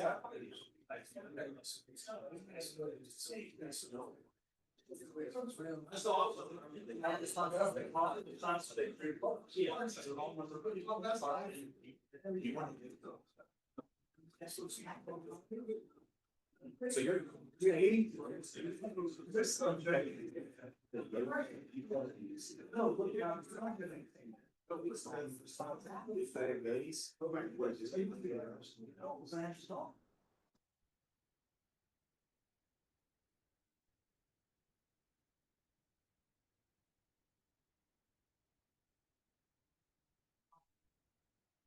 But this is like 2000. I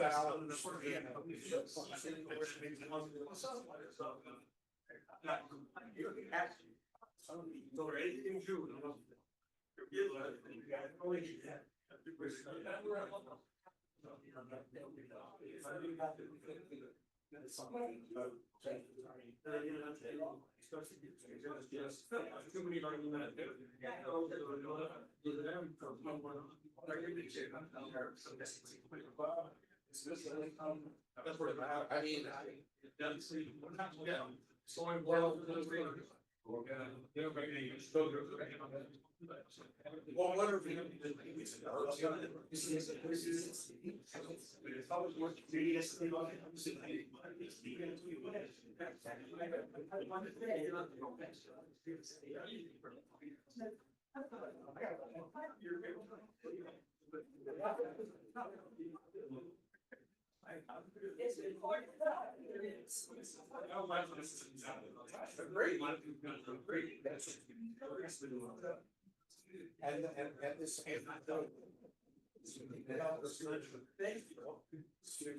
Wait.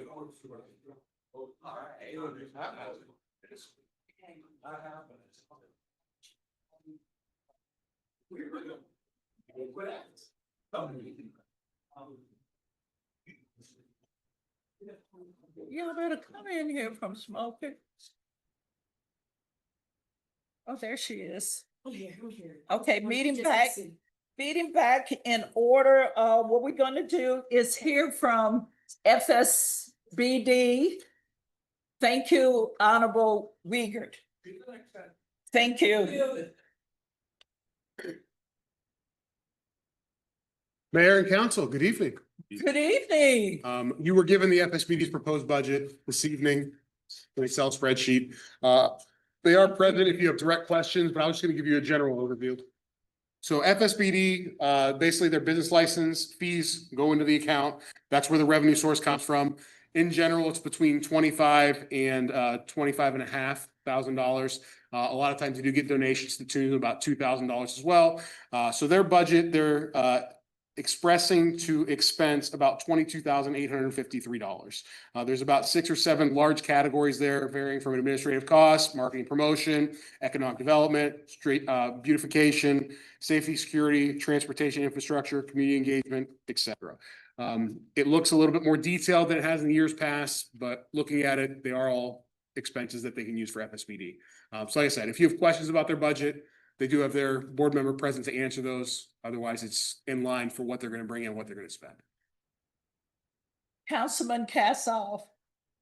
FSBD is Florissant Road, right? That is correct. Okay, I have something that I brought up a few times in the past, and I'm gonna bring it up again because it's not in the budget and I feel really strongly about it. FSBD, the Florissant Road Business Corridor, is a walkable business district. We have a ton of pedestrian traffic as well as transit users.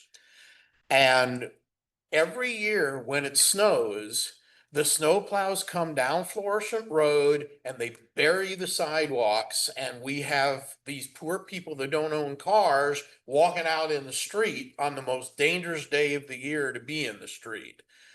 And to me, it would be a wise expenditure of FSBD money, as well as perhaps a policy change on the part of the way the city plows Florissant Road, that we don't bury the sidewalks. Maybe just plow one of the traffic lanes instead of both of them. And FSBD or the city or somebody, if we have one of those four-wheelers, you know, the UTVs, you can put a plow blade on those and plow the sidewalks. It's only a few times a year. It wouldn't take a lot of time and it wouldn't cost a lot of money. I'm tired of seeing pedestrians walking in the street when cars are skidding around in the snow. And, you know, we passed a complete streets ordinance here 10 years ago, 12 years ago, that obliges the city to give equal consideration to all modes of transportation, including pedestrians. We don't do that on a snow day, and I would like to see that change. Can I answer? Yeah. I don't think that's an item for this budget personally. I think like you had mentioned too, that'd be a policy change for the streets department. That's something we can discuss in their budget. But you would have added expenses of the vehicle, the plow, and then also staffing time going into that.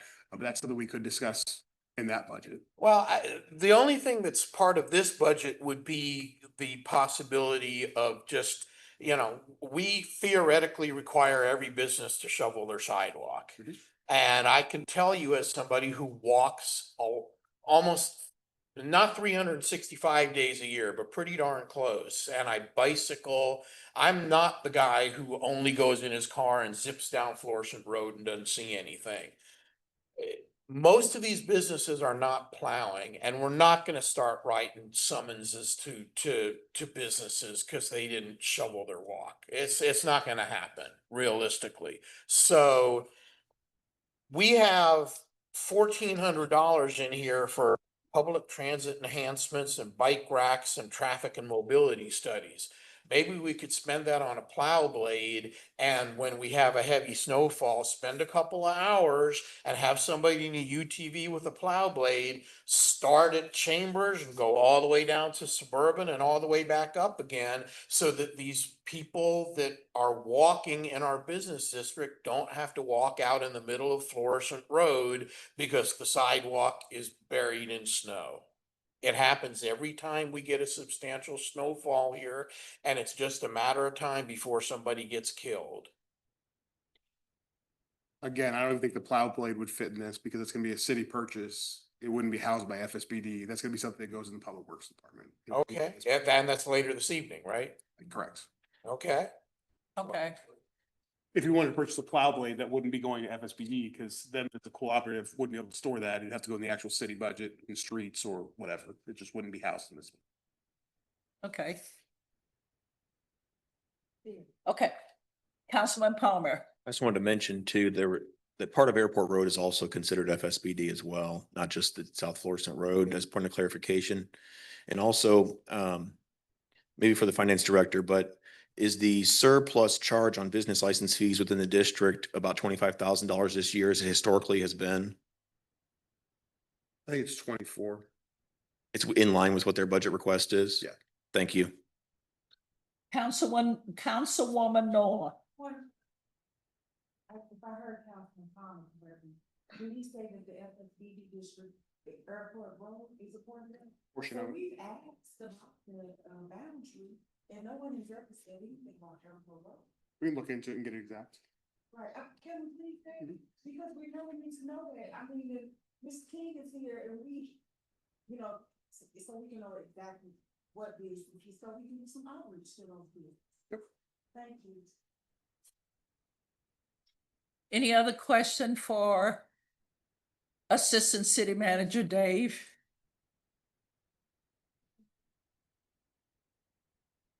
Okay, this is great.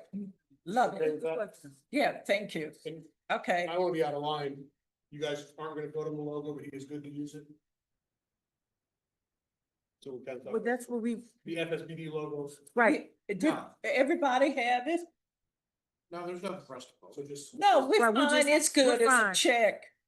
right, we thank you, Mr. King, this is really Thank you, Mr. good. King. Is that better, Octavia? Okay, Okay, sorry about that. we're gonna move to the resolution. Without objection, we're introduced by the council members present. So moving to the door. Second.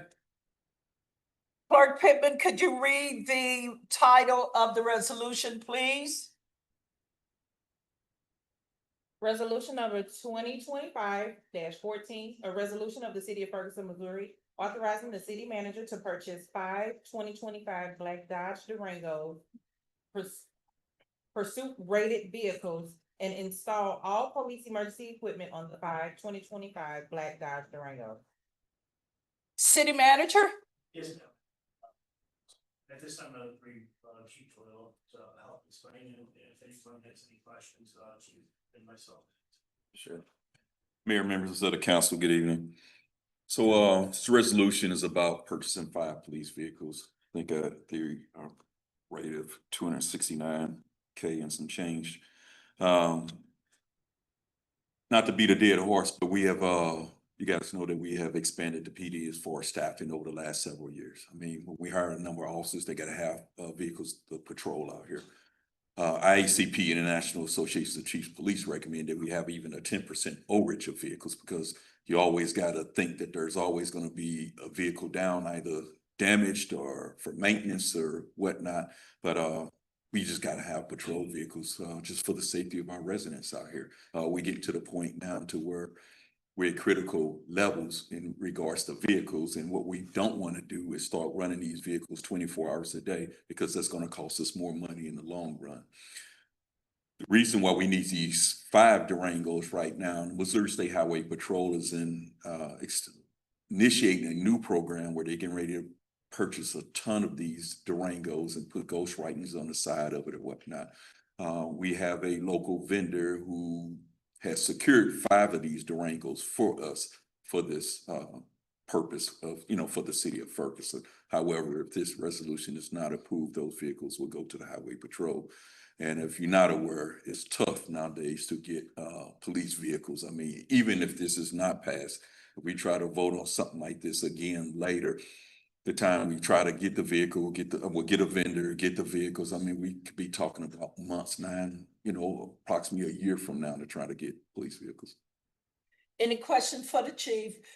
Councilman Castle. Just one quick question, and it's not necessarily for the chief. I do support the measure and I will be voting for it. I just would like to know which budget this is coming out of and which page in here is changing, but somebody's ending balance is dropping by 269, right? Yeah, so I don't know when we would have to put money down, but if they were accepting money, fine, it would not be this year, but It'll be what? if not, we had to. Right. Accepting. So it's not in our budget No, documents now. that's why it's Is it general fund or capital or general? Okay. Okay. All right. Any other questions for the? Can I support it as well? I will vote for it. Chief, I'm just curious, right, when it comes, when the cars are totaled or in accidents, are we filing insurance claims on these vehicles that are in accidents? Is the city receiving any type of return for the vehicles or? The insurance stuff with the vehicles, Yeah. with Enterprise. Yeah, so all our vehicles make, fully, are you asking? So I'm asking, okay, It so, was someone else's fault. right, so what I'm asking There's is, still a loss. it's a loss, but is there It's the any insurance money? company paying Yeah, us the so total. the insurance company does not pay. So if we get a new vehicle, say it's wrapped, right? We still have to take that equipment out of the vehicle on our own and then reinstall them. Now, if you get a different model year or something like that, right now, all of our equipment will be able to go into the Durango we got this year. They can change the model year next year, and then that same equipment, like the light bar, the way it's set up in the middle may not work, so then you may have to go get new outfitting. Right now, I believe we have 2 sets of outfitting that we can put to the new Durangos. Not all of it's good because one of the cars rolled. So, correct. And so that light bar has to be replaced. I do think we did get insurance money for that light bar though. But we still take a hit. You're looking at about $10,000 to $15,000.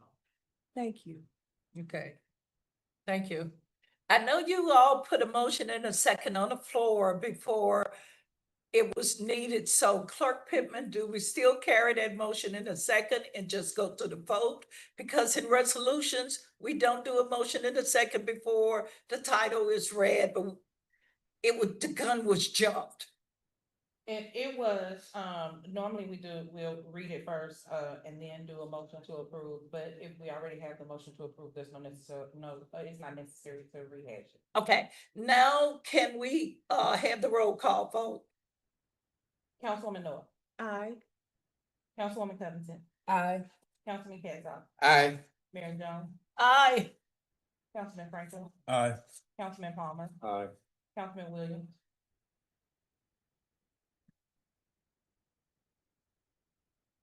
He's trying to sit there.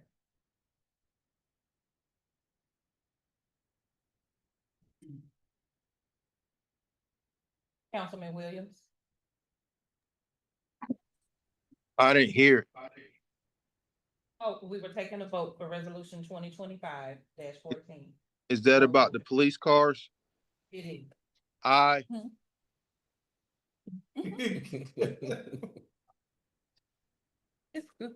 He voted? Okay. Resolution number 2025-14 passes. Let's move to the next item, City Manager. Thank you, Chief. Thank you, council and mayor, for continued support of the PD. So, did SPD, ESD can push it off until the next meeting. This time I'm bringing Corey Gilbert up, for public works and garage and streets.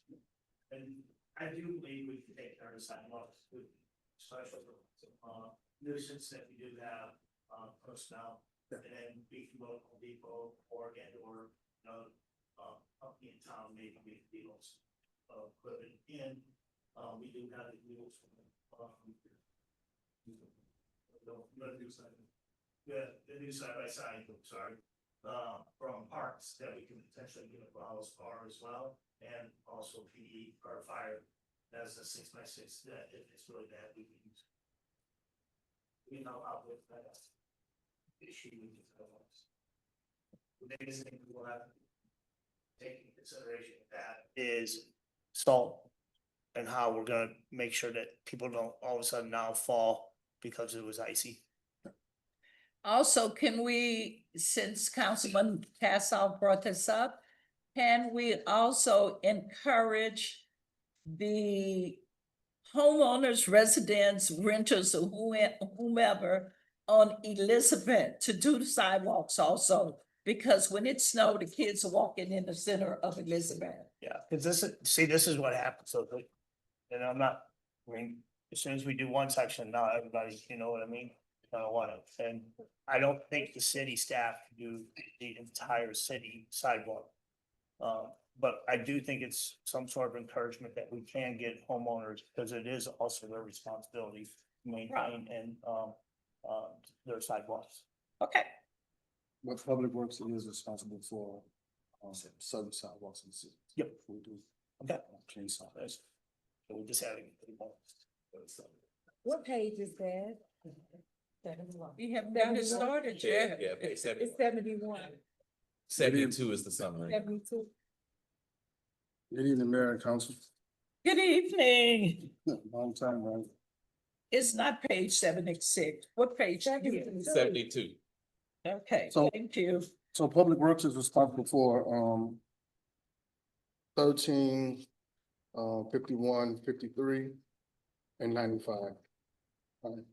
I'll start in 13. One thing for you, we have done, we've gone through your sheets, if you wanna just focus on those, we can. So then we let you go. Because at 13, and Yeah, it's for public works, I see. and I'm fine with cutting that. We're in that. Do you know what page Public Works starts on in this? Yeah, 10-13. 10-13. 10-13. Okay, you just said that. Yeah. My ears are Let's get to 10-13. on the handout. 83 or 4. It's the It's department code. page 5, it's only one line. Yeah, one line, under 1012. It's under 1012. Yeah, Thank it's the you. one that has the big length. It's in the middle of page 5. Yeah, I have it. Thank you. Okey dokey, we are ready when you are. So I don't have any major changes to this budget. But I would like to speak on the cut as far as the memberships or whatever the training conferences are, which is $600. I'm fine with cutting that line. Any more questions about 13? That's it for 13? 272 is gonna be 51. 272. Page 272. This is part 51 is the latest. Yep. You are looking at the cut sheets, it'll be 1051 is that. That's what some sheets, 272. Yeah, it's fine. Okay, I see 1051. Again, Well, that's the wrong one. Keep going. is everybody there? Yes, sir. Again, there's no major changes to this line, this budget. What I do, want to speak about the cuts that you guys, have provided to me, now responding to. 1051-001, cut staffing from 10 to 8. And hire specialists who may pay more, a Bay Street worker.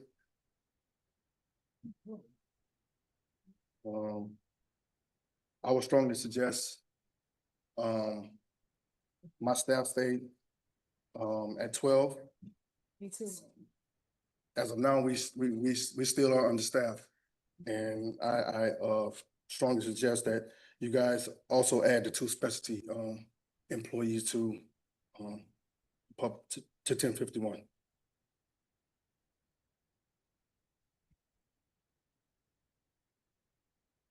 $10.51.2032. This line, the B12s got jumbled all up, so the 12K is for CDLs for 8 employees for the city to provide CDLs for the maintenance guys. But the pesticide, we reduced that to 1,500 because I mean we barely mosquito fog right now anyways. It's only on request. And $1,500 is feasible to calibrate the truck it's time to mosquito fog, and we only just need to buy maybe a 50-gallon drum of pesticide solution. Corey, you said you're gonna cut the mosquito spray to 1,500? Yes, ma'am. Okay. Those 2 lines just got jumbled up together. So if you go down and you look at 02180 mosquito and pest control, it was budgeted for 10.5, but we can reduce that to 1,500. We don't mosquito fog all the time. Okay. Because it's based upon residents' request. Yes. Okay. Yes, sir. Do you all have any type of traps you set out to catch mosquitoes? Are you familiar with that? So we do use pellets in high standing water areas, but we usually just use the mosquito fogging truck. But it's only on request now because it was. That truck does not go around the city like it used to. No. Okay, just for clarity, Yes. because people do ask. Yeah. Okay. The next line item is 1051-2160.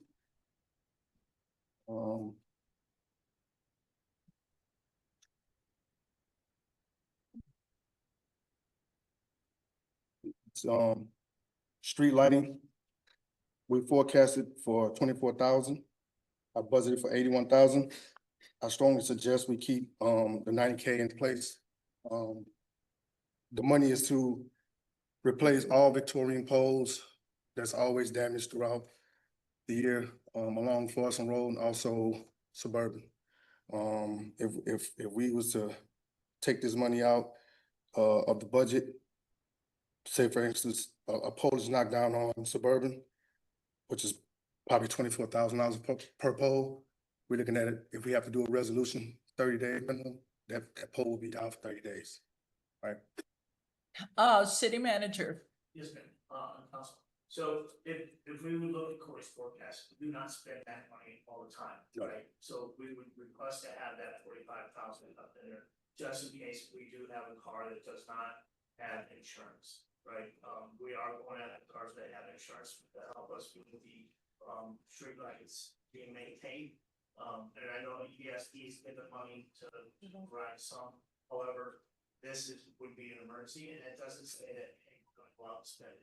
If you look at the forecast and if you look at the years past, not all of it has been spent. What? Councilman Palmer, then Councilwoman North. So 2 or 3 years ago, the suburban streetlights were in the budget because we had two lights down. Those 2 lights are still down 3 years later. They've been in the budget for 3 straight years and those 2 have not been repaired. There's cones sticking out of the ground. They've been there for 3 years now. So if we've had $115,000, $105,000 in the budget, or $135,000 for 3 years, where is it being spent if we haven't put a single suburban street light up? Well, Mike, it hasn't been. Forecasting 25,000, they budgeted 81,000. They just haven't been prepared. That money had not been spent. Okay, because I'm just, currently our current budget for this fiscal year is showing us in a deficit, so. You look at the actual forecast for very front page, 272. You drop down the street lane. You have 81,000 budgeted. And then you've got 24,000 lease forecast is gonna be. So that money hadn't been spent. Okay. And we also, as it, there are some different poles out there. We went to those, out to one of those over there. And that was, we had 10 or 12 of them down. We couldn't keep up with that, right? So we found it cheap. Well, if next year I drive down Suburban, those same 2 lights that have been gone for 3 years aren't there, I'm cutting this next year. It's gonna be- And to answer your question, Mike, Councilman Palmer, there was talks in the past that we were gonna go to different lighting on Suburban, as far as not replacing those and then going to a cheaper light pole. So maybe that's why I was. Okay. They're still. Councilwoman North. Well, my concern is similar to Councilman Palmer's, because if we're allocating this money in the budget and the lights are not being replaced or repaired, there are about 8 or 9 Victorian lights not working on South Florissant. And then there are a couple on Forestwood as well. So I just. Forestwood doesn't belong to the city. You said what? The ones on Forestwood does not belong to the city. That's Emerald Lights. Those are all Emerald lights? Yes, ma'am. Okay, because I've talked to Amber and there's a difference of opinion, but that's not what this is about. I just want to make sure that if it's allocated, then we're utilizing it. The funds and people can see a difference. Like Councilman Palmer said, if we drive on South Florissant or Suburban and it's not repaired, because residents ask, they're like, well, how come this is? So I just want to make sure, Corey, this is not to come down on you, but just to make sure that the items are being replaced and repaired. So on Florissant Road, those lights always get replaced. They're knocked down, they get replaced, they get knocked down again. If they're out, it's maybe because the breaker may be tripped or. Yeah. So they are getting replaced. Yeah. Thank you. And I know when we were starting to talk about actually utilizing their utility poles on stability instead of putting in the concrete, which were very expensive poles, which will cut down on some of that cost as well. Can I just ask? We don't have. You still have the floor. Thank you. Just to go back to Forestwood though, you said that those poles belong to Ameren. The Victorian. But that's called Ameren. And Ameren, there's a pole in front of an address, I think it's 941 or 940. And the light isn't working, it's not operating, and Ameren is saying because no one is responsible for it. So that one was put up by a private citizen. Okay. At a park, we have one just like down in Colchester. Mhm. And then we did take responsibility for that pole, because it will cost us like $8. Okay, so it's back on. So I don't know if it's back on or not, I told him we take responsibility for that light to get turned back on. And I believe it was knocked down for a while, but it's their Not that, responsibility. not this one. This is There's another two. one. Yes, sir. Yeah. There's two of We're them. paying by the list. Okay. And the one that was knocked down, I don't believe they put it back up yet.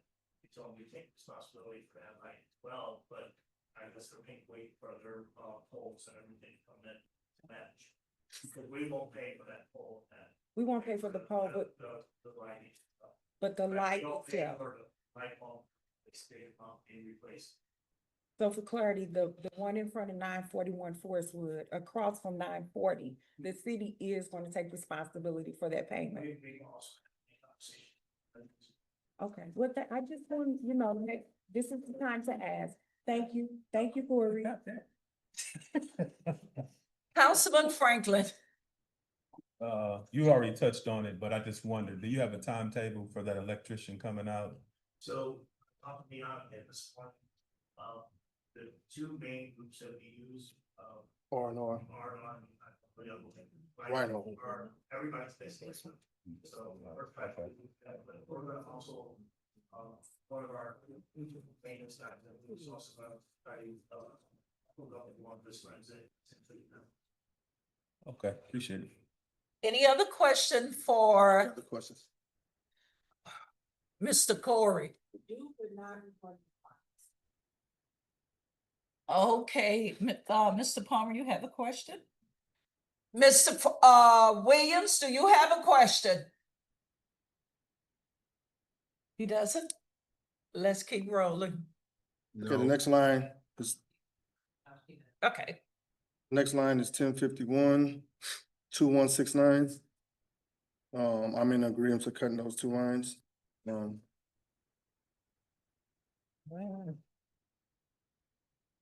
And we did, what Angler Smith did in that, talking about, and we are not redoing the. Baptist church at all, actually, since it struck, destroyed that lot. So we are not renting that lot any longer. The Baptist church? And then also the 830 South Forest Road, that's gonna be gone, so that will be cut, that won't be a full house. Yeah, so we reduced that to 500. let me ask a question, please. We're not paying the rental of the Baptist church lot. We got 4th of July coming up. How are we gonna move that traffic? We can't utilize lot right now. Yeah, but I'm just saying. Yeah, so we're gonna have to figure it out. Okay, That would be something, for not me, this myself, Gene, or we'll get together, and do that jolly if we need to utilize it. okay, good. For those who don't know, the property taxes on the parking lot lease, where is that at exactly? That was an agreement made well before us. Yeah. We did the agreement. It started back when Farmers Market was at Fort Plaza. That's the parking lot. And basically, we moved the Farmers Market several years ago, it just was still in place. Okay, thank you. Street Fest was close. Thank you. Any more questions about 1051? I have just one more, Courtney. The salt. Okay. Just one more, the salt. So we've allocated. What page is that? The salt, $80,000. Is that right? So we don't have a surplus of salt, We do have In a the surplus garage. of salt. Yes, we do. and so we're gonna purchase $80,000 more in salt. So- $80,000 more in salt. So we ordered 2 loads of salt, one in the fall and one in the winter. It just depends on the amount of salt we use the previous year. So if we ordered $300,000, we ordered 300 tons of salt. And the price of salt goes up every year, right? So if we ordered 300 tons of salt, and we only use 200 tons of it, the fall, we'll order maybe another 300 tons, so which will equal up to about $80,000 per year. And I just ask for understanding, you know, because when I look at this, and I know that the streets are, well, this is streets. Is this for the asphalt and construction? Yeah, Yeah, 51, yes. we're allocating more for salt than we are on the asphalt for filling potholes. No, now as far as I mean, the street repairs, we, you mean the $50,000 line? yeah, I think that is, I mean, I'd be on the page, So- pages. I don't have a page. We originally had $150,000 street repair. It was suggested to cut it. And we basically said that, yes, we will cut it. It's probably gonna come through the budget amendment. To add the money there. Typically, we spend $150,000 to $200,000 on asphalt patching per year. That's the cut. So it's got it up there. I didn't see that. I didn't, I'm sorry. I'm almost done, right? Because I would like to better understand what streets we are going to asphalt moving forward, you know, like, because. Do we do that in the capital? That's it. Yeah. That's in that- capital, that's a- okay, so I'm a. Yeah, this is just potholes, right? Yeah. Right, exactly, but even potholes, excuse me, what streets are we going to asphalt and fill potholes? Because I We just would like compiled, to we see some type compiled of a list. We organization. compiled a list potholes. And we work potholes maybe 3 or 4 times a week. And the reason why I asked that, and I'm asking that now, because while in court, Wilman Court, Edge Hill. They're not being missed. Berry, They're not being missed, Tam, but I know that we can't afford 100% complete street improvements, but we have got to fill some of these holes at best. we are filling those holes. Potholes is just a temporary fix, right? And I do, and I And they're gonna understand. pop out. They're gonna pop out. That doesn't mean we're not filling them, right? And I'm not saying you're not doing your job. This is just to have a conversation because this is my opportunity, because when I'm on Wildman Court, Wildland Court, Woodstock, residents are saying, you know, no one has touched our street in a while. Can they at least come and asphalt the street to their best? What I mean by that is filling the potholes, because I explained to residents, we can't afford for street improvement right now. So if there can be some type of structure, organization as far as what streets are going to be touched with this budget allocation in the next fiscal year, that would be great so that I could share that with residents. That's it. I'm done, Councilman Powell. Please go ahead. Councilman Palmer. I wanted to provide a little insight that Mr. Gilbert probably also could about salt. Every year we do allocate funds for salt. This past year, if we had been skimping the last 3 or 4, we'd have probably ran out. Okay. Thank you. So the key is you buy 300-400 tons a year. And then as that bin starts to get full after a couple years, And we'll you double reduce your orders, which provides a surplus for that year. But if we had been skimping the last couple of years, we'd have been stuck in a real hard place in January. Cause we probably used about $400,000 in salt this year. We use a lot because there's a lot of big snow events. So he's gonna order $80,000 in salt easily this year. And the hope is that this winter isn't that bad, because we could run out if we have back-to-back winters like we just had this year. And then you're stuck in a real tough place, asking to borrow salt from neighbors who also don't have it. I don't know if you noticed, but there was some news stories this late winter of people running out of salt. Yeah. It was happening regularly everywhere. So it's important that we spend that money. And even though we might not use it all, it's still sitting in that bin. It's not getting used. So it's important we're hedging almost for future years, where if we get 3 big hits in a row, we're in big trouble. We gotta start planning for funding more money, because the salt's also cheaper when he's buying it, where if you buy it during a snowstorm, Yeah. it's gonna be 30% more expensive. Exactly. So we, just piggyback off of what Mr. Palmer said, we did have to do an emergency purchase this year to add just a little bit more salt to Okay, to the current order, yes. Thank you all for that. Thank That's you. good. Mr. Corey, I just want to say thank you, because your crew worked in the head of these bad snowstorms, and we had very little complaint about the streets. So I just want to commend you for putting a plan together and work it in the head of the snowstorms that we had. So I appreciate that. Thank In addition to that, I had 2 municipalities call me and ask me, could we sell them some salt? And I say, no. No. No, Yeah. don't even ask me. Go to all. Not Aldi. Yeah, one thing I like to tell, but before you get to go, we got with the trash, company, Republic, because one of the big things is a lot of these municipalities were not getting trash picked up. Once we got with them, we got their routes, and we were to let them say they were supposed to pick up.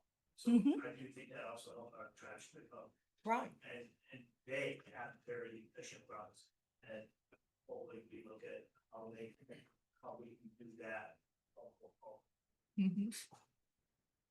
I have even been called for us to loan our street sweeper. I told we don't loan big large equipment out, so thank you. Appreciate you. Any more questions about 1051? We can move on to 1095. What page is that for? That's the last section of this budget book.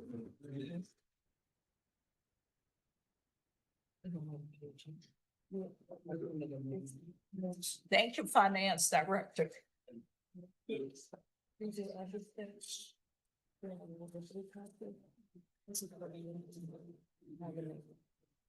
1095, okay. Everybody there? Yes, sir. All right, again, in 1095, I don't have a bunch of major changes in the budget. So if you guys want to just talk about the cuts, we can. If you want to go to 1095, 2032, training and education. Mayor, can I ask a question? Yes, ma'am. Yes, Councilwoman Nora. On page 397, we're on municipal garage, right? On page 397, employees is 0. That was a okay, mistake, yeah. Thank you. So it's 3 employees and. There's 3 employees? Yes, 2 mechanics and a office manager. Yeah, we corrected that. Okay.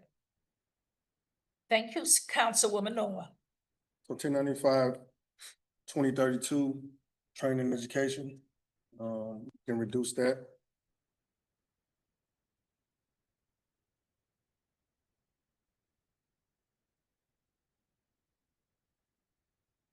Okay. 1095, 2079, repair and maintenance. We can also, we came into agreements, we can also reduce that as well, and if we'll just add the repair and maintenance to the vehicle repair line.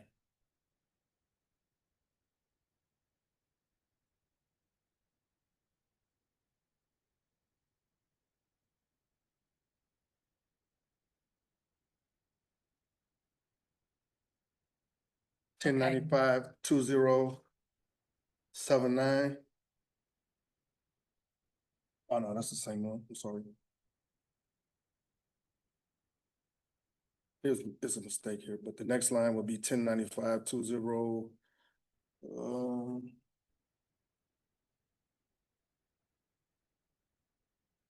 That's the same line.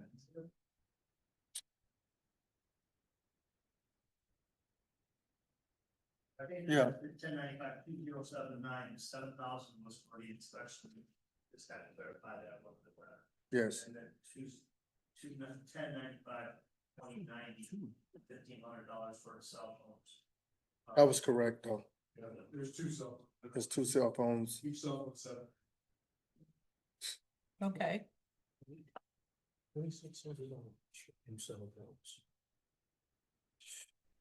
Next to. Councilman Franklin.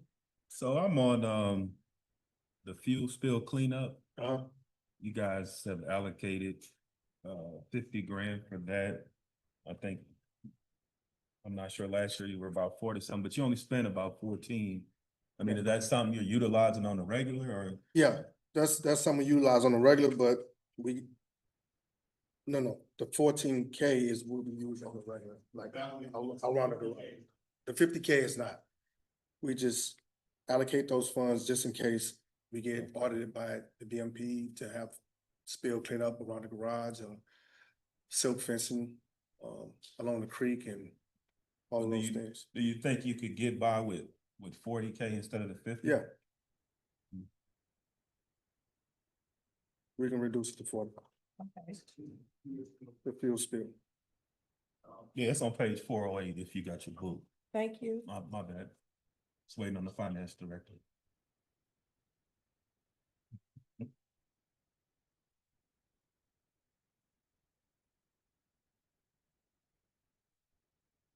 Okay, The next line would be 1095, 2176. Which was an error. It was supposed to be 20175 in the past. And what we budgeted for in that line was seven grand. We forecasted 5,600, 59 bucks. So,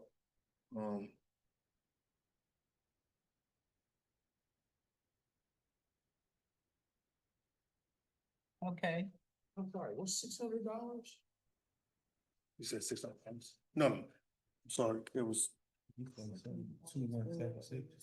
1095, 2176, but that was an error. It should be 20. What's in the wrong line? Yes, That is from the phone. 2175. See? Oh, Okay. Okay, but it's $7,000 for phone at the garage? It's not just the phone with the garage, it's the internet and everything.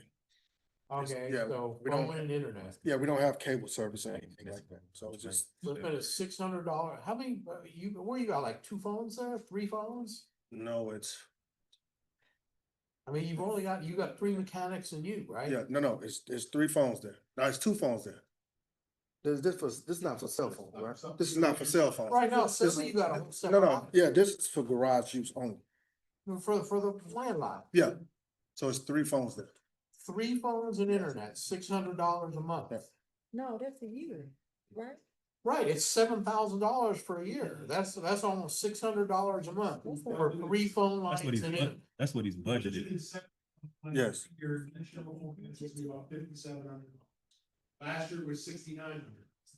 All depends on the tax. For 3 phone lines and the internet. Yes, Is that with Spectrum? Y'all need to that's what we paying. make some phone calls, man. Does that also work with our standing? $600 a month for 3 phone lines and internet? I can do that for $150.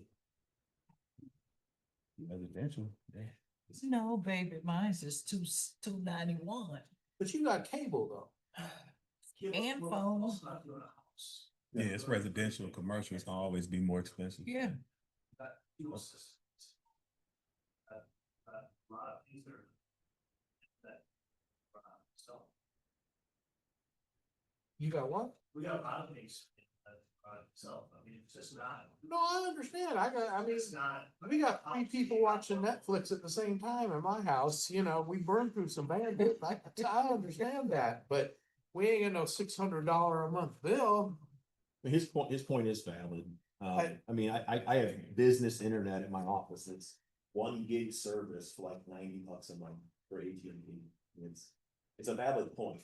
I mean, internet should not be you should be getting terabytes of service for $600 a month. I mean, seriously, I mean, that's quite expensive for what you're paying. Yeah. Honestly. maybe get into more And options. honestly, phone lines are like $30 a month, IP-based phone lines.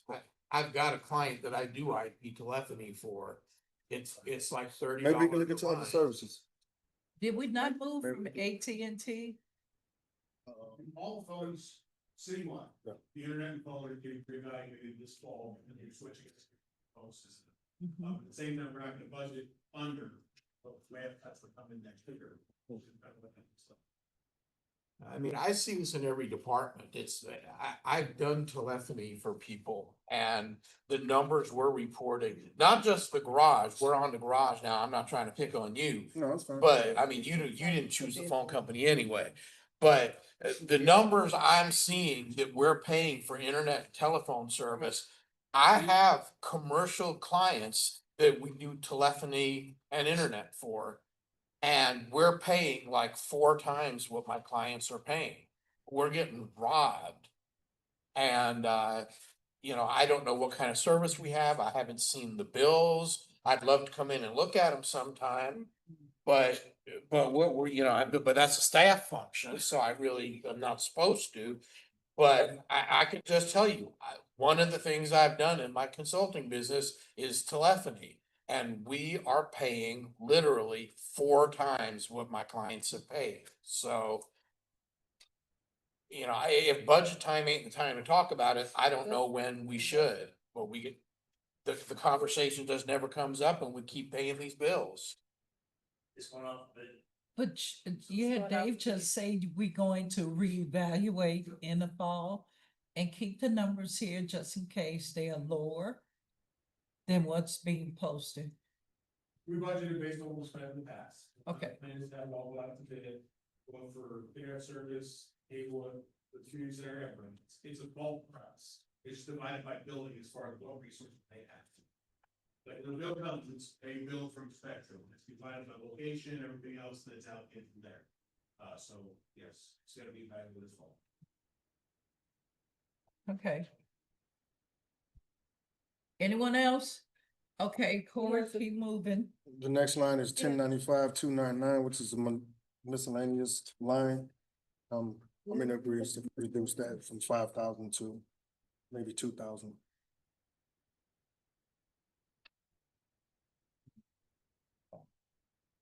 Okay, Councilman Palmer.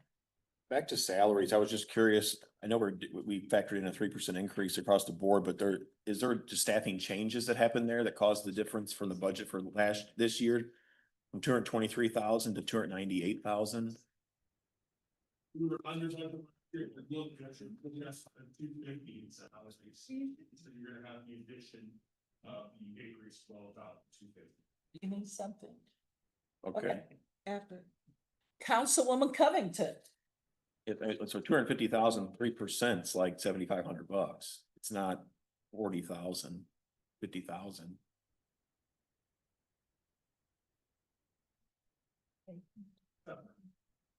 We increased, I think we increased, This one, not in this one, no. this one has 3 people, a mechanic, supervisor, mechanic, and officer. Yes. The whole one should be in the salary. Yep.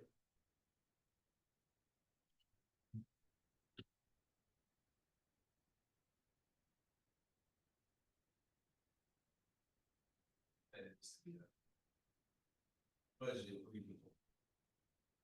It should be 3. question if Yeah. I'm trying to say, an additional person. No. Whatever the conversation was, I thought you were adding a person in. Yeah. So there's an additional salary. There's 50 grand for you. You got I'm good. You good? All right, so remember I'm new, so you might be like, you should know this. What is this miscellaneous? What does that mean? I've seen a lot of that on everything. Do I supposed to guess? Do you want to answer? Okay. So every budget typically has a miscellaneous. And point blank, it's for things that come up. So you may have events where things won't happen. So usually it's between $1,000 to $50,000 payment. Corey's budget is higher because they're unexpected expenses. So housing parks about $1,000. So this less than this. Well, because I know when I went through the budget, I questioned a lot of the miscellaneous, and I understand that things do come up, However, it would be great if next year that can be kind of like pointed out examples of what, because it's a lot of miscellaneous, not saying that, y'all don't need that to do your job, but just be a little bit more intentional on what miscellaneous is. Out there, I could go as far as to pull some examples out from this year's budget when it's been spent on. An email, parks, service lane, and that kind of thing. Get records, hopefully we don't get that. When I move, If you want to, Dave, I'm not asking you to. I was just asking like moving forward. Councilwoman Covington, would that answer your questions? Yes, it does. Thank you. I mean, the assistant city manager say he could pull some examples. Can you, just for my own knowledge? Okay. use instruct departments, you know, the troops that have spent in that time as examples, so that I can gladly go in and do some things. Thank you. That'll help? Yes. Okay, thank you. Thanks for the question. Corey, Any more questions? any questions for Line five. Corey? Mike? I just want to thank you. Thank you. I want to thank you, Corey. I don't want you to feel like you're being beat up on, because that's not it. It's just that really, and this is the time to say this because we are in the budget. Residents are concerned. They want to see improvements. And I want to see improvements. Not saying that you all are not doing your job, because that's not true. But residents are just, they have endured and they want to see improvements in a little bit more of a timely fashion. And they want to hear more feedback, and they want to feel like, they don't like the fact that they have to report something that is routine, if that makes sense, that this is. I understand. What routine is, we know that the overgrowth needs to be trimmed. We know that the yards, the lawns need to be mowed, which may not be your responsibility. We know that potholes need to be filled because that salt that we pour on our streets erodes the concrete and asphalt. If that makes sense, just being more proactive. Again, not saying you're not doing your job. I'm not saying that. I appreciate all staff, no matter what, because I work for someone too. But this is a community. This is where people live, and residents call and text me every day. Can I And answer? that's just my comment. Can I Yes, answer to that? Circle. All right, so you provide us a list every year. Chief Hampton, you give that list to me every year. Everything on the list that you provide every year gets done every year. We check off the list as we go. I mean, do you want me to shoot you an email with the things that you provide? Yeah, you don't need to do that. No, you don't need to do that, because I know Ward 3 like the back of my hand. Okay. So, like I said, it's just, thank you for your service, but it's a realistic, it's real. Okay, let's go to the city manager. The one thing we have to remember, we do also do things like that. We're not a yard service. We're not going to make the bushes perfect. We're going to make it so it eliminates the problem. And people in boards have to realize that. We may get a call like, oh, this needs to be done, this needs to be done.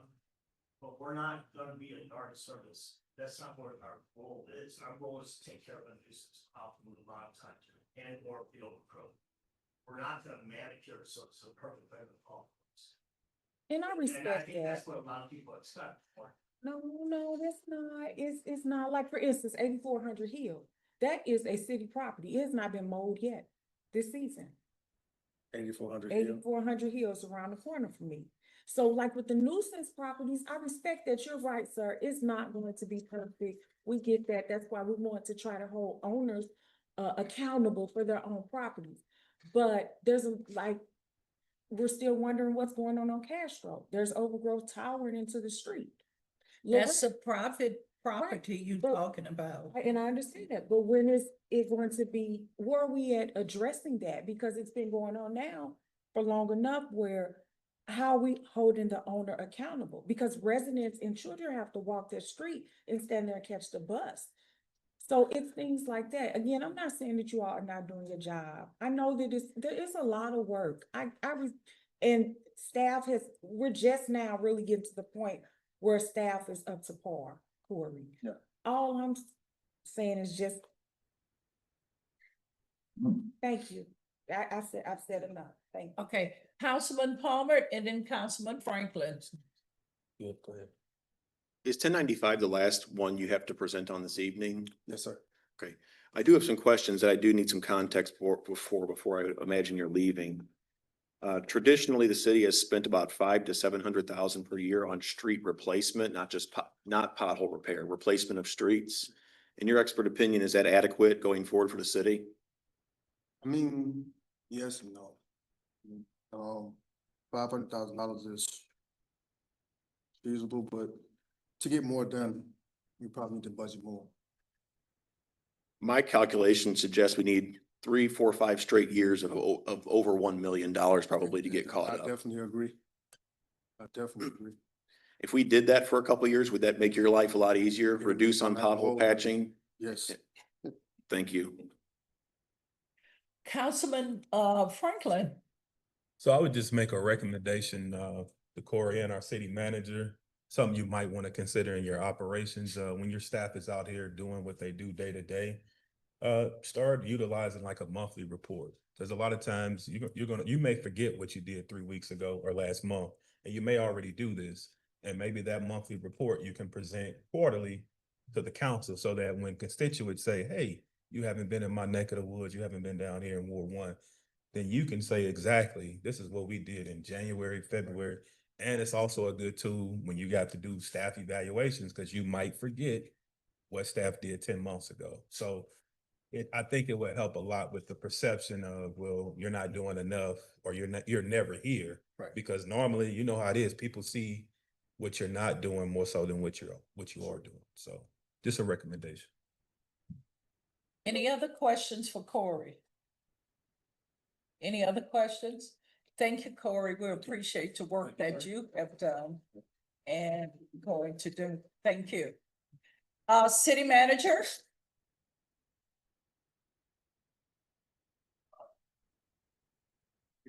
Yeah, we're gonna do code and,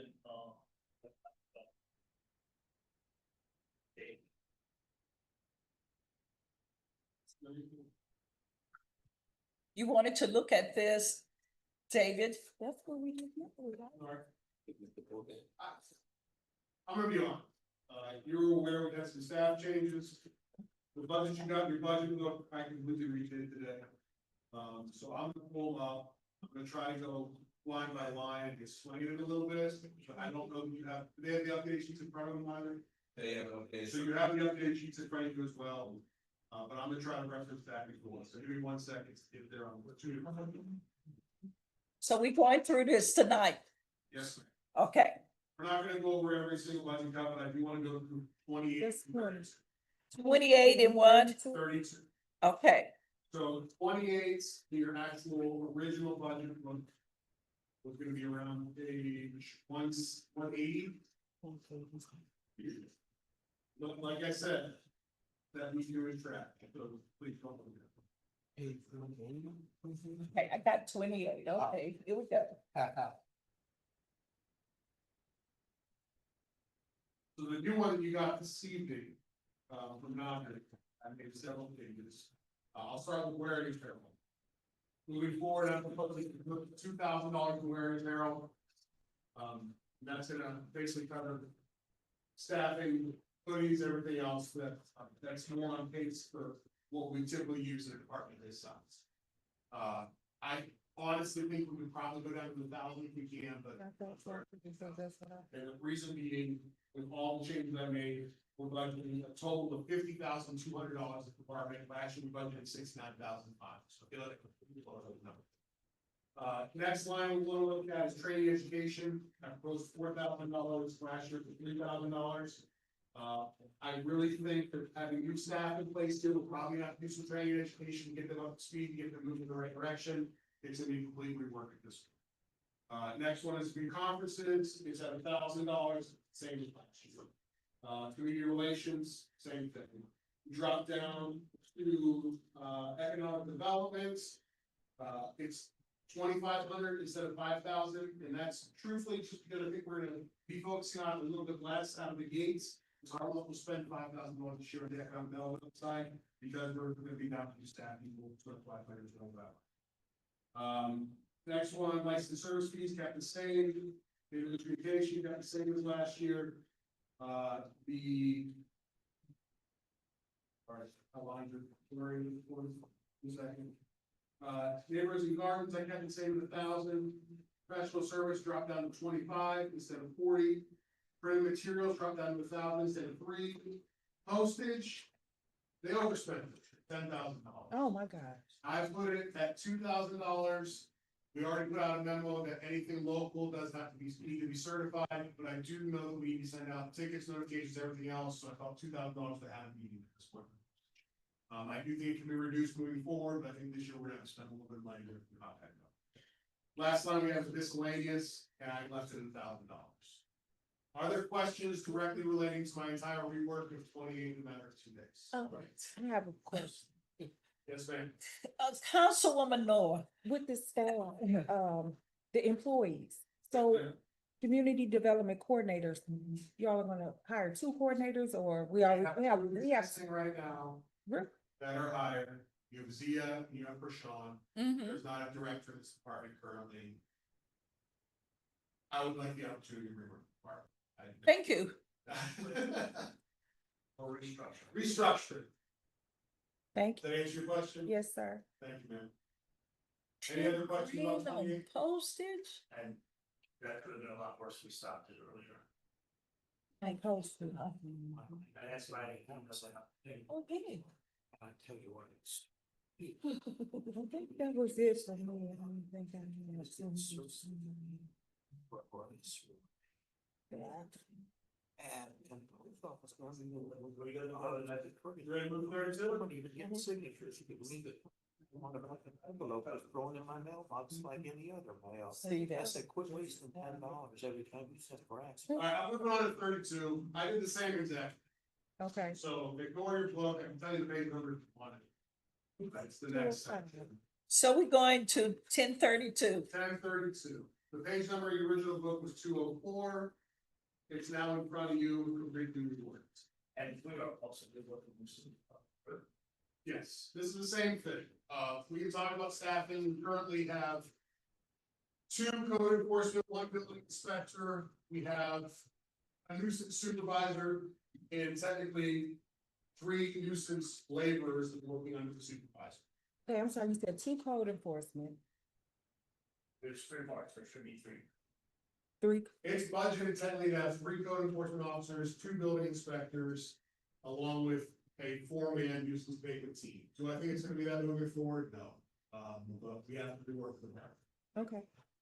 How many of them are ready to take ICC tests? You do have one that is ICC certified.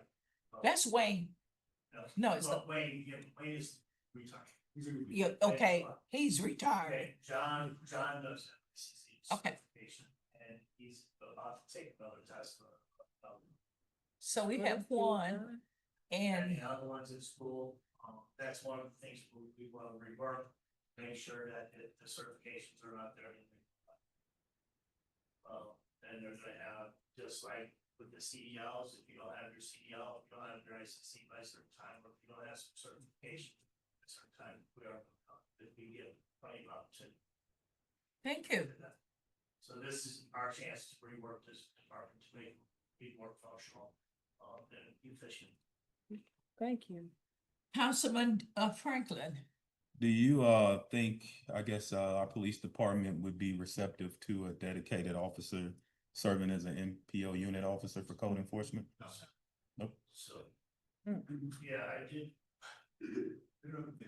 Right, we're still working on some of the manpower issues, and I'm still looking at the consent decree portion of that. Okay. To make sure it's exactly that's what the police. No, you don't need no police officer.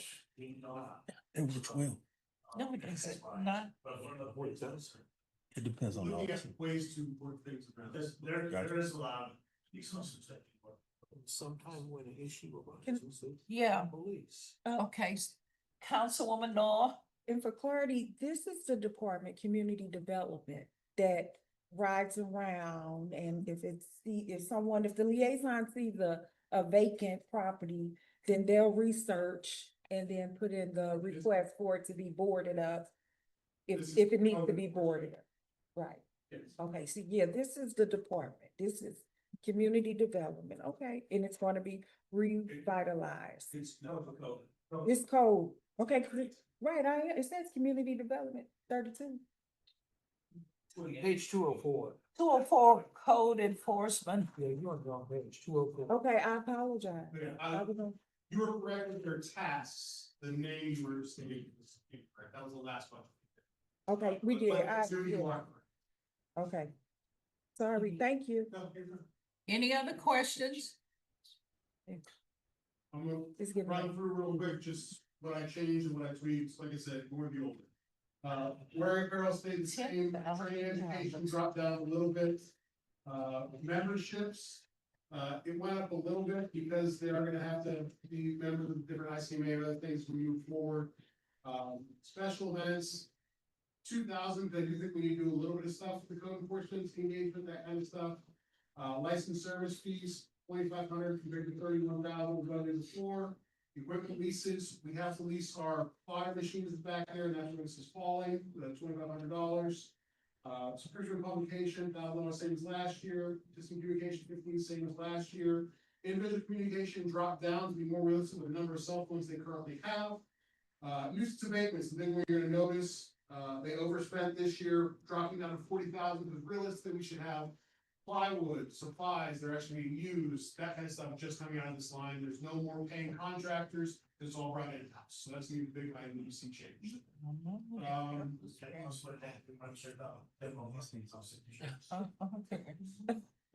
Fiscal agent fees, I left at 4,000 because we forecast to spend 3,500 this year. Years previous, we have budgeted 9,000, 8,000, so I'm not positive on this one, but I base off what we spent this year.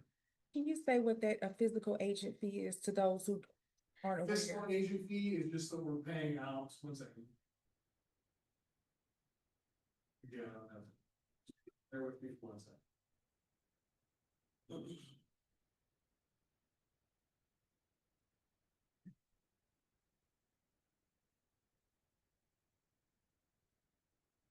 The fiscal agent fees are gonna be stuff that's going out for different contracts, memberships, that kind of stuff for our software, but it's just fees that we're paying to utilize those services. Okay, thank you.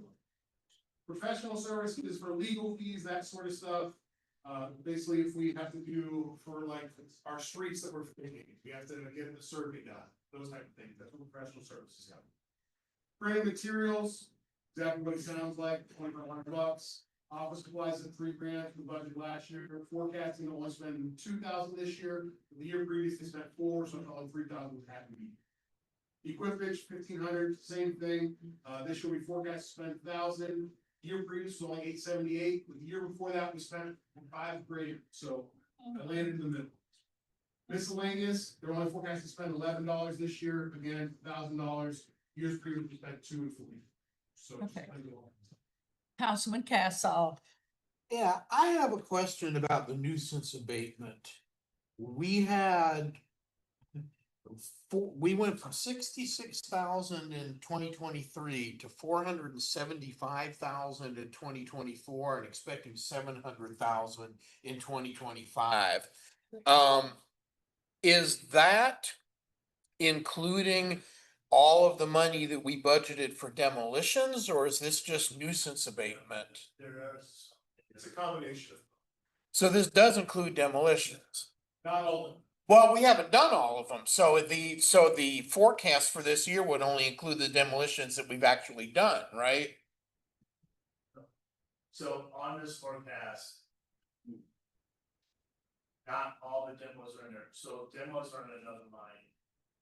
So this is really money that was spent on that nuisance abatement Not contractor. all, some of it was put from the demo into this by accident. When it was coded, we're actually working on the recode now so that the numbers will be reflected. That will be reflected in a different light, you get the new book and everything. That would be important to know, It is. Councilman Palmer. because that's a huge overage. That's, We are. She was spending that also, it's crazy. We are tracking, we are in a tracking system. We can come back and say, hey, we collected this much money as well. So Right. that you know, we're not out all that money. Now, we will not gain all of that because there are people that do have some legitimate rights that we can actually work out, like the lowest we would go is $3 on the seven. Which is fine. But I mean, if it goes to that thing the county did, what was that? Third post third. No, if it goes to that land, The land that bank. county land bank, they're gonna wipe out liens. You think they not? But I'm saying they will. Yeah. I'm saying if we have something go to post third, I think it still would have to be paid. But if it goes to the land bank, that exterminates all the liens, so. Even this week, when I did the, Daniels building area. One of the conditions is if you're gonna keep your house, we're not gonna tear it down, you have to show us you pay that fee this within a certain amount of time. That means not paying, and we will demo that house as well. Okay. Councilman Palmer. I briefly described this in the first budget meeting as well. This is not going to be an easy subject to deal with for the next couple of years because of just the enormous amount of blight we're dealing with. But once we're bringing it in-house, that'll save money. We're doing better about recording liens and collecting. Once a lot of these very dangerous homes that no one is going to ever pay the bill or get on from, that will really increase the collection rate significantly. So 2-3 years from now, we're going to be cutting grass and abating nuisance at occupied homes, not houses that have been derelict for 20 years or 10 years and then ultimately tearing the property down. It's from my understanding, a lot of the house demolition this year came out of ARPA, correct? A big chunk, I believe, was ARPA. So some of this obviously is house demolition, but the goal is to eventually get nuisance in-house, running like a sewing machine, only tear down, my goal is to have a situation where we have like the fuel spill or the other, it's $100,000 in house demo, but we probably won't have to use it. Where right now we have 100,000, we need 400,000 more. So once we finally get this caught up and we're having less homes worthy of demolition, holding insurance company proceeds in-house, holding people accountable, doing code enforcement, preventing homes from falling into that condition, this will solve itself. But I would not say we are not to the top of the mountain yet when it comes to this problem we have. It is a very big problem we have, It's so. very big. Just a house. Enormous. From that, and we actually use some of that, to tear down that house. Insurance will generally retain 20% or I believe, or something like that. It's a state law, so. Yeah, it's a state. If they had insurance. Thank you. Any other questions? Just a short one. So last year, there were some signs put out, I believe they were put out by code enforcement, the neighborhood signs. Community, that was community, but community development did place those signs out. Okay. They were neighborhood signs. Place them, review neighborhood organizations place. They didn't print it out. Cause I saw them all throughout Ferguson. Does this mean? No, they were just some plastic signs, that were, plastic signs, and they were posted throughout the neighborhoods. I saw some in Robert Superior, some in What did North they Hill. say? The neighborhood, no, just neighborhood identifier, like this is your neighborhood. So there was a period last year where there was several neighborhood signs were printed along with their council rep, like this is Ferguson East, whatever. Your council rep is so and so, so and so. Those were printed by community development as an outreach for community development. They were printed and then they were left out there. Yes. Okay, I was just asking, thank you, that's all. Any other questions? They were wasting. City manager? Okay, so while I'm here, and then we still have time, you guys want to go through the, fire department cuts that were suggested. Yes. I don't know what page this is, but it's 1041. 251. It's a session. Wait, page number? I don't have. page. 251. It's on your budget cut sheet. Okay. Go ahead and give it the Excel sheet. 251. In the book, 251. It's fire. 41 is 250. Yeah. Okay. Yeah, that's fine. So we cutting the fire department, okay. Okay, so the first one is 1041 to 40, which is office supplies. I have 7 offices and all of our fires and employees use that.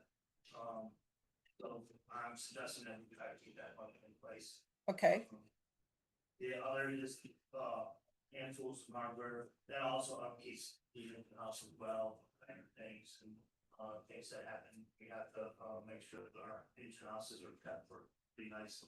The miscellaneous, all it takes is, you know, a large fire, a fatal fire or something like that, that's what that miscellaneous is there for. Things to help out with firefighters and, if I have, you know, an engine company comes in and stays 12 hours a day, usually find better, things like that. Also water for the firehouse, I do get a lot donated, but I still also have to buy a lot. And this is next year, I can spell that out a little bit better for you, so on everyone else. And then the handouts, that's also for liability forms that we, for, like, release of stuff, even if, someone comes to clients along with us, that's liability forms that we do.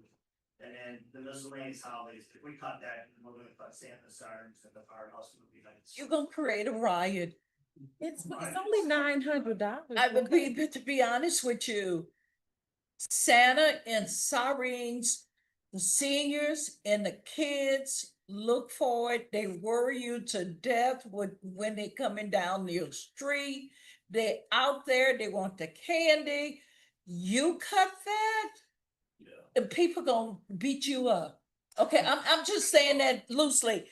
And the movie night at the firehouse is jam packed. It is jam packed. And you can't cut that out for those kids. And the big thing is, like, we also utilize the park for Santa sirens and Mason fire trying to be more fun because with, you know, we try to bring more people about. Those were the types of the park. You cut it out, I gotta change my number. There's no one wants to say. I have nothing to say. Okay, Okay, so that is it for tonight, if everyone's good, and I can. Councilman Palmer? I have well, we're bringing up departments from the last meeting. I do have a motion I would like to make relative to consent decree costs. You guys ready? Clerk Pittman, you ready? I'd like to make a motion to remove the $300,000 fee or payment to the monitor, $55,000 fee to the IT support for the monitor. And remove the consent decree coordinator surcharge pay that's being paid to the person who's serving both positions. Also reduce the Lewis Rice $170,000 in the budget to $100,000. You can't. I'll cut- second that. Okay, question. Comment. You cannot cut the fee for the monitor. She is there for the judge. This has been going around and around and around and around. That cannot happen. The consent decree coordinator, who's gonna do the work if you cut the pay? I'm just trying to figure out. Now we're in the midst of trying to get everything to the DOJ and the monitors for them to improve so we could get to dismissal. So I think we're gonna shoot ourselves in the foot with this one. Okay. Yeah, Franklin, and then, So, this is somewhat of a curveball because, you know, it sounds like we're trying to just say we're done with the consent decree. If I'm hearing you right with your motion, and I think that's a bad idea. You know, we recently had a closed session and we discussed some of the things that the city would move forward with. I thought we were all in agreement at that time, and here we are at the end of the night. And there's a motion on the floor to cut all spending on consent decree. And I wasn't consulted on any of this. So is there already a vote that happened to push this thing? I mean, no dialogue? The vote. I'm sure there was a vote before this. Councilman Palmer. I do believe in premise to the consent decree and its implementation. That's why I've felt free to leave the training portion within the budget. I removed simply the monitor, the attorneys working on the case, and the IT support for the monitor. And I actually did forget in my motion, so I do need to amend that. the roughly $475,000 to $500,000 in savings, I would like reallocated to road replacement. I need a second for that. Second. Question. So now you want the wrath of Judge Perry down on the city? Oh, well, no. I know where we are. And you can't cut that because the monitor is working to get us out of this consent decree. Judge Perry is not going to allow you to cut the monitor, and that is part of the consent decree. You got to have an attorney to represent us who's working on the consent decree. So I'm flabbergasted because what we did at the closed session is bringing us to the dismissal. The monitor gonna have to do her policies and bring them back. DOJ's policy, the consent decree coordinator, she's working. I mean, you're gonna get rid of the consent decree coordinator. So in other words, I'm done. Go ahead. One more question. I just, I got one more question. Palmer, is this something that you're being urged to do by the residents of Ferguson? Daily. Well, why are they not here? They're at every meeting. Yeah. Councilman Kassoff. Ferguson, look, I was on West Florissant in 2014. There was people who wouldn't speak to me for years because of the position that I took about some of the things that happened in this city. And reforms were absolutely needed, to be clear. And I believe that we put some systems in place. We have personnel in place. Who are committed to reform. And we've been doing this for what, 9 years now? There's a lot of people making a lot of money. Our monitor, what does she make right now? 300, and she wanted a raise to $800 an hour. She hasn't gotten that. She hasn't gotten it, but she asked for it. You So- can ask for it. Go ahead, keep going. And we've got we have a judge who is a retired judge who has, a nice retirement project. Everybody's making money and we don't have the money we talking about how much money we spending to buy salt. And we got a monitor who wants $800 an hour. We have a city that has come a long way since 2014. Is it perfect? No. Is any place perfect? No. Are we conscious of what is right and wrong, and are we trying to do the right thing? I believe we are. But what has happened with the consent decree, and I hear from people every day too, okay? And they're not all white supremacist crazies dressed in camouflage and carrying an M16. They're just regular people, black and white, who live in this city and see the scarcity of resources and the working class people of this city that are paying the taxes to have people come in from Washington and stay at the Ritz-Carlton. That's happening, people. You're paying taxes for lawyers from Washington to stay at the Ritz-Carlton. How is Ferguson a better place for that? I don't believe it is. So I agree with Mr. Palmer. Let's keep the training in there. Let's stay the course and keep doing what we're doing. But paying hundreds of dollars an hour to people who don't do nothing. And we're paying $55,000 for IT support just for the monitor, where we don't spend but 80 or 90,000 for IT support for all the rest of the city put together. So is this going to make some waves? Yeah. Is it going to make some people mad? Perhaps. Is it going to end up on the news? I hope so. We need to sometime draw a line, make a stand, and start spending the money that the hardworking people of Ferguson are paying in taxes to do things for the people of Ferguson. All these streets that ain't been paved. You know how many streets you could have paved with the last 3 monitors who didn't do their job? Lamika has a question, so we can. Okay, Ms. Covington. Okay, so Mayor, you said that we cannot do this. Can the city manager answer that? Is that something that we cannot do? She said we cannot cut. You Is can that a- cut the monitor. Yeah.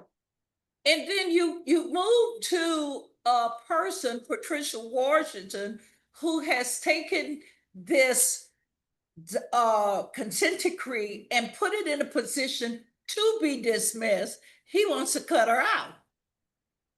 So, while we speaking, people are advocating to get this thing dismissed once we get all the monitor stuff done and all of the DOJ stuff. All that time been spent in Washington trying to get people to advocate and get this done, and all of a sudden you're gonna want to cut the ties before it's ready. I'm not advocating to pay anybody, but I'm saying where the position where we are standing right now, from Washington to the judge, and we go pull this stunt.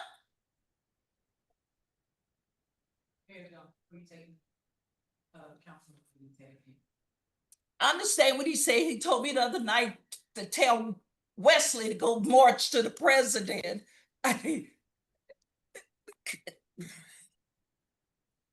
Councilman Williams. Greetings.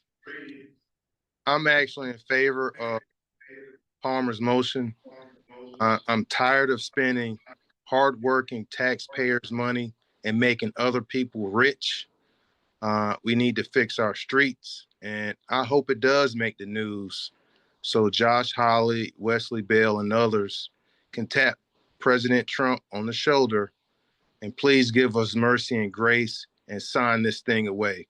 We have put too much money making other people rich when hardworking Ferguson citizens don't even have their street paved.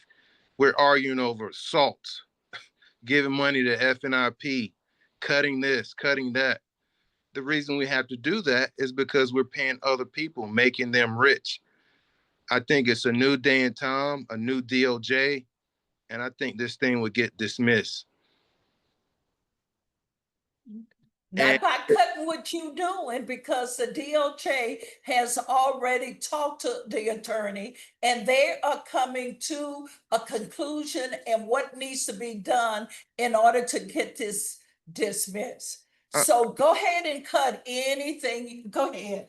I'm gonna be honest. Let's be open about this. All right. Hold on. Let me finish. I didn't. I'm sorry. Was he still? Yeah, I'm still speaking. It's to a lot of people's best interest to not let this thing end because they're making too much money out of it. So technically, we're supposed to end it December 31st, 2025. I don't think it's going to end. Too many people are making money off of it. They're just going to string us along a couple of years until they drain us, and then they'll end it. It needs to be ended like yesterday. Thank you.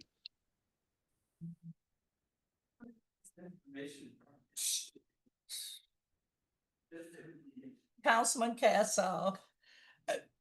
They've been stringing us along. I was startled to hear, and I'll grant Patricia Washington this. She's been more organized than any consent decree coordinator we've had yet.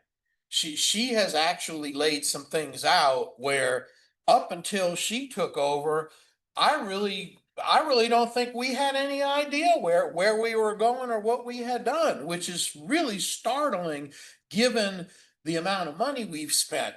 It's like somebody that wants to build an airplane and they just get a truckload of parts, dump them in a building and throw some workers in there and say, go at it, guys. That's been our approach to the consent decree for a lot of the time, which is problematic. But at the same time, let's be honest about the reason why we're all of a sudden talking about the possibility of it being dismissed. It's for all the wrong reasons, okay?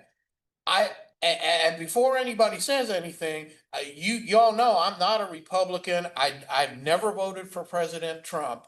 But the only reason why consent decrees are being dismissed right now is because the Trump administration has a position about DEI and things like that. That's the only reason. Otherwise, we'd be looking at another 10 years, another 15 years, who knows? And every year, the attorneys coming in and having their little conferences and staying at the Ritz-Carlton and billing all their dinners to the city of Ferguson. And we not cutting grass on vacant lots because we can't afford it. I'm a consent decree coordinator. Seems like you would make sure, like she should be presenting and you should be asking a question.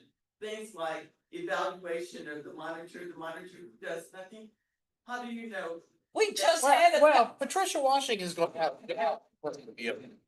Okay, okay. We just had a town hall and she just laid it all out, which is bringing us to the point where we need to be. But right now they want to cut her salary, make her stay at PIO and don't do nothing else on a consent decree. Sometimes people think about cutting their nose off to spite their face. And that's where we are right now. Councilman Franklin. I just never. Madam Mayor, why is Ms. Butler speaking? Didn't you just hear me hit the gavel? Please address Ms. Butler. She addressed me and I addressed you. I've never. Miss Butler, please. Miss Butler, please. Please. Please.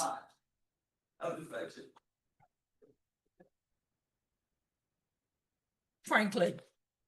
So I just wanted to add, if this council decides to vote to cut funding for the consent decree, just think about the message you're sending to the community at large. You know, we're going to ignore a federal judge order. Why would we expect anyone in our community to follow the rules and regulations set forth by Ferguson, the municipality?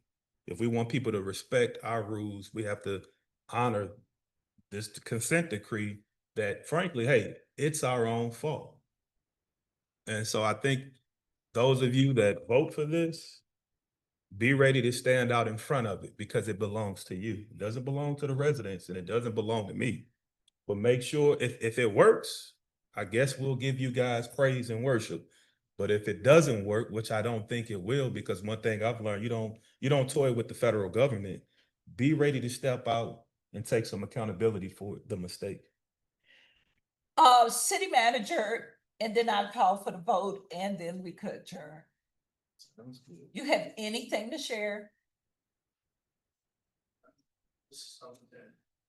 Okay, yeah. Sorry. So going back to my original question, you got heated, so it really didn't get answered. So I do agree with Palmer that we are spending a lot of money on this. My question still is it that we can't do this, or is it not in the best interest of Ferguson to do it? That is, and not to be rude, but I want city manager to answer and then we'll go from there. City manager. I think at some point you guys had a discussion about talking to the judge, maybe that's the way it would work, but I don't. Repeat it. I said, I don't want to be put in the middle of it, but I think at one point I did have a discussion about talking to the judge. We did. We sent the attorney from the closed session to talk to the judge, and he has not gotten back to us. Yep. The motion that was made in closed session gave him directions to talk to the judge. And that is not gonna happen overnight. Go ahead. Yeah, I thought we had decided to hold off on that and let our attorney negotiate terms with the DOJ. Yes, we did. So we weren't gonna approach the judge until after that happened, and then based off of that outcome, well, there's no need to talk to the judge because it's favorable. So I don't think we're Well, waiting. that was the motion in closed session. Okay. Are we discussing closed session topics in open session? You want to derail the whole city? Go ahead. Well, first of all, regarding the question Counselor, my friend from the third ward raised, we quote unquote can do whatever we want. Whether it's advisable is a whole other question, and that seems to be in dispute. The difficulty we have is that we have a statutory deadline for completing the budget. And as Mayor Jones said, the attorney was gonna go have some conversations and he hasn't got back to us. And unfortunately, the statutory deadline for completing our budget can't be delayed until such time as this person talks with that person and the judge confers with somebody else and whatever. So, I mean, we can just keep paying these bills forever, for sure. I just know that the level of anger I hear from people who are seeing very poor municipal services due to lack of funds, and at the same time know that we are paying hundreds of thousands of dollars a year for something where there's no end in sight. The only end in sight is, oh, well, the Trump administration doesn't like DEI, so they might just cancel it. If that doesn't happen, 9 years in, we are less than halfway through the consent decree. That's what the report that we got said. So are we going to do this for another 9 years? If the Trump administration doesn't, for the wrong reasons, do what we want them to do? That's really the choice that we have. And if we do move forward with cutting these expenditures, what are the possibilities? Well, the judge could issue an order requiring us to do it. The judge could hold us in contempt. Is the judge going to seize our city hall? Or is she going to garnish our bank account? I mean, nobody knows what the judge is going to do, obviously, but the bottom line deal is the consent decree is supposed to be helping a specific group of people. It did for a time, but at this point, the people that the consent decree is helping are staying at the Ritz-Carlton. They're not staying on Plaza and Mueller. Well, we had a Why plan. give the attorney directions to do Exactly, something in our and file. don't give him an opportunity to come back and report to you? I guess we should have gave him a date. Councilwoman Covington. All right, yeah, don't bite my head off. Oh, you have right. Can to say we- anything you want. Like I said, I agree with Council Palmer. Would it be a problem with us to wait till Tuesday and we sit down and talk about it? Councilman Palmer, she asked a question of you. I have an amended motion on the floor. So let's vote and move on, please. I don't have a problem. Clerk Pittman, could you repeat the amended motion? To confer with Palmer. What? No. Or if you want to take a vote, we'll take a vote. No, I asked her to repeat the amendment that he had put on the floor. Is that not correct? Yes, ma'am. So the amendment to the main motion is to reallocate $475,000 in consent decree related costs to road replacement. Correct. That was the amendment to the motion. But now, if that is approved, then the main motion is to cut costs related to the consent decree, $300,000 for the monitor, 55,000 in IT support, to pay for the consent decree coordinator, and to reduce the Lewis Rice fees from 170,000 to 100,000. Correct. Without hearing from, we gave him directions on what to do, and he has not come back with the directions we gave him. So we're not gonna give him enough time or whenever Tuesday to come back and explain to us on the directions that we gave him. No, ma'am.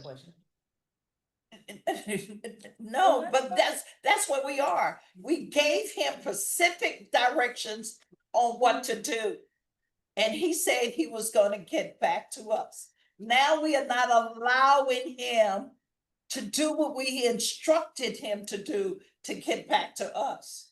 By the motion, yeah. May I have leave to confer with Councilor Palmer for a minute, please? It should be open. We should be holding All right, private well, let's just- conversation. All right, that's fine.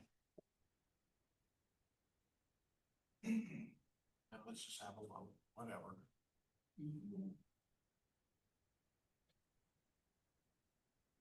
We got to take the vote on the amendment. Okay, Restate it again, ma'am. the amendment was to reallocate $475,000 of consent decree related costs to road replacement. That's the amendment to the main motion. By Councilman Palmer and seconded by Councilman Cassoff. Okay. Councilman Palmer, Aye. Councilman Williams, Aye. Councilwoman Noah, No, nay. Councilwoman Covington, Aye. Councilman Cassoff, Aye. Mayor Jones, No, nay. Councilman Franklin. Nay. 4-3, say $400+ and from the consent decree in reality. 400,000. So, but this is just to amend the main motion, so now that you've approved it, the main motion will read, to cut consent decree related costs for, in the amount of $300,000 for the monitor, 55,000 in IT support, to pay for the consent decree coordinator, and to reduce, the fees for Lewis Rice from 170,000 to 100,000, and to reallocate $475,000 dollars in consent decree related costs to road and replacement. That's the motion that's on the floor right now. Yeah, without giving the attorney, we gave him instructions. And now we're not giving him an opportunity to come back with the instructions we gave him.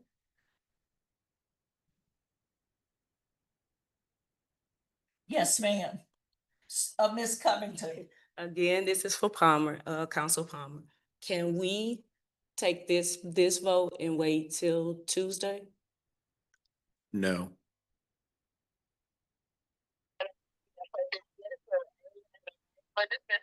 Can we vote? Any other questions? Call for the vote, City Clerk. Councilman Palmer, Aye. Councilman Williams, Aye. Councilwoman Noah, Nay. Councilwoman Covington,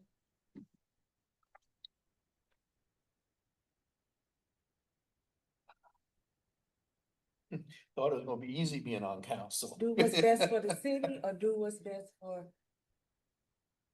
For the city, that's all. Can I excuse myself from this? No. Yes, you can. You have the right. You have the right to, Abstain. abstain. You have the What do you right. say, abstain? Well, you can, Abstain. Well, she has that right. yeah, she can abstain. It's the same as a nay. Councilman Cassoff, Aye.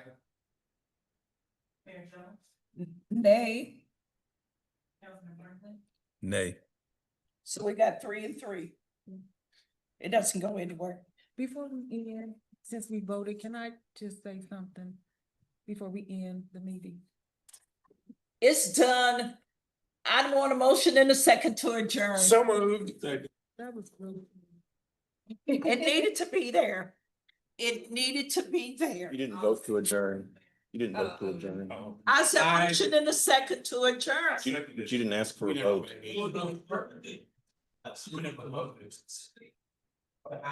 All in favor? All in favor? Aye. Any opposed? Ayes have it.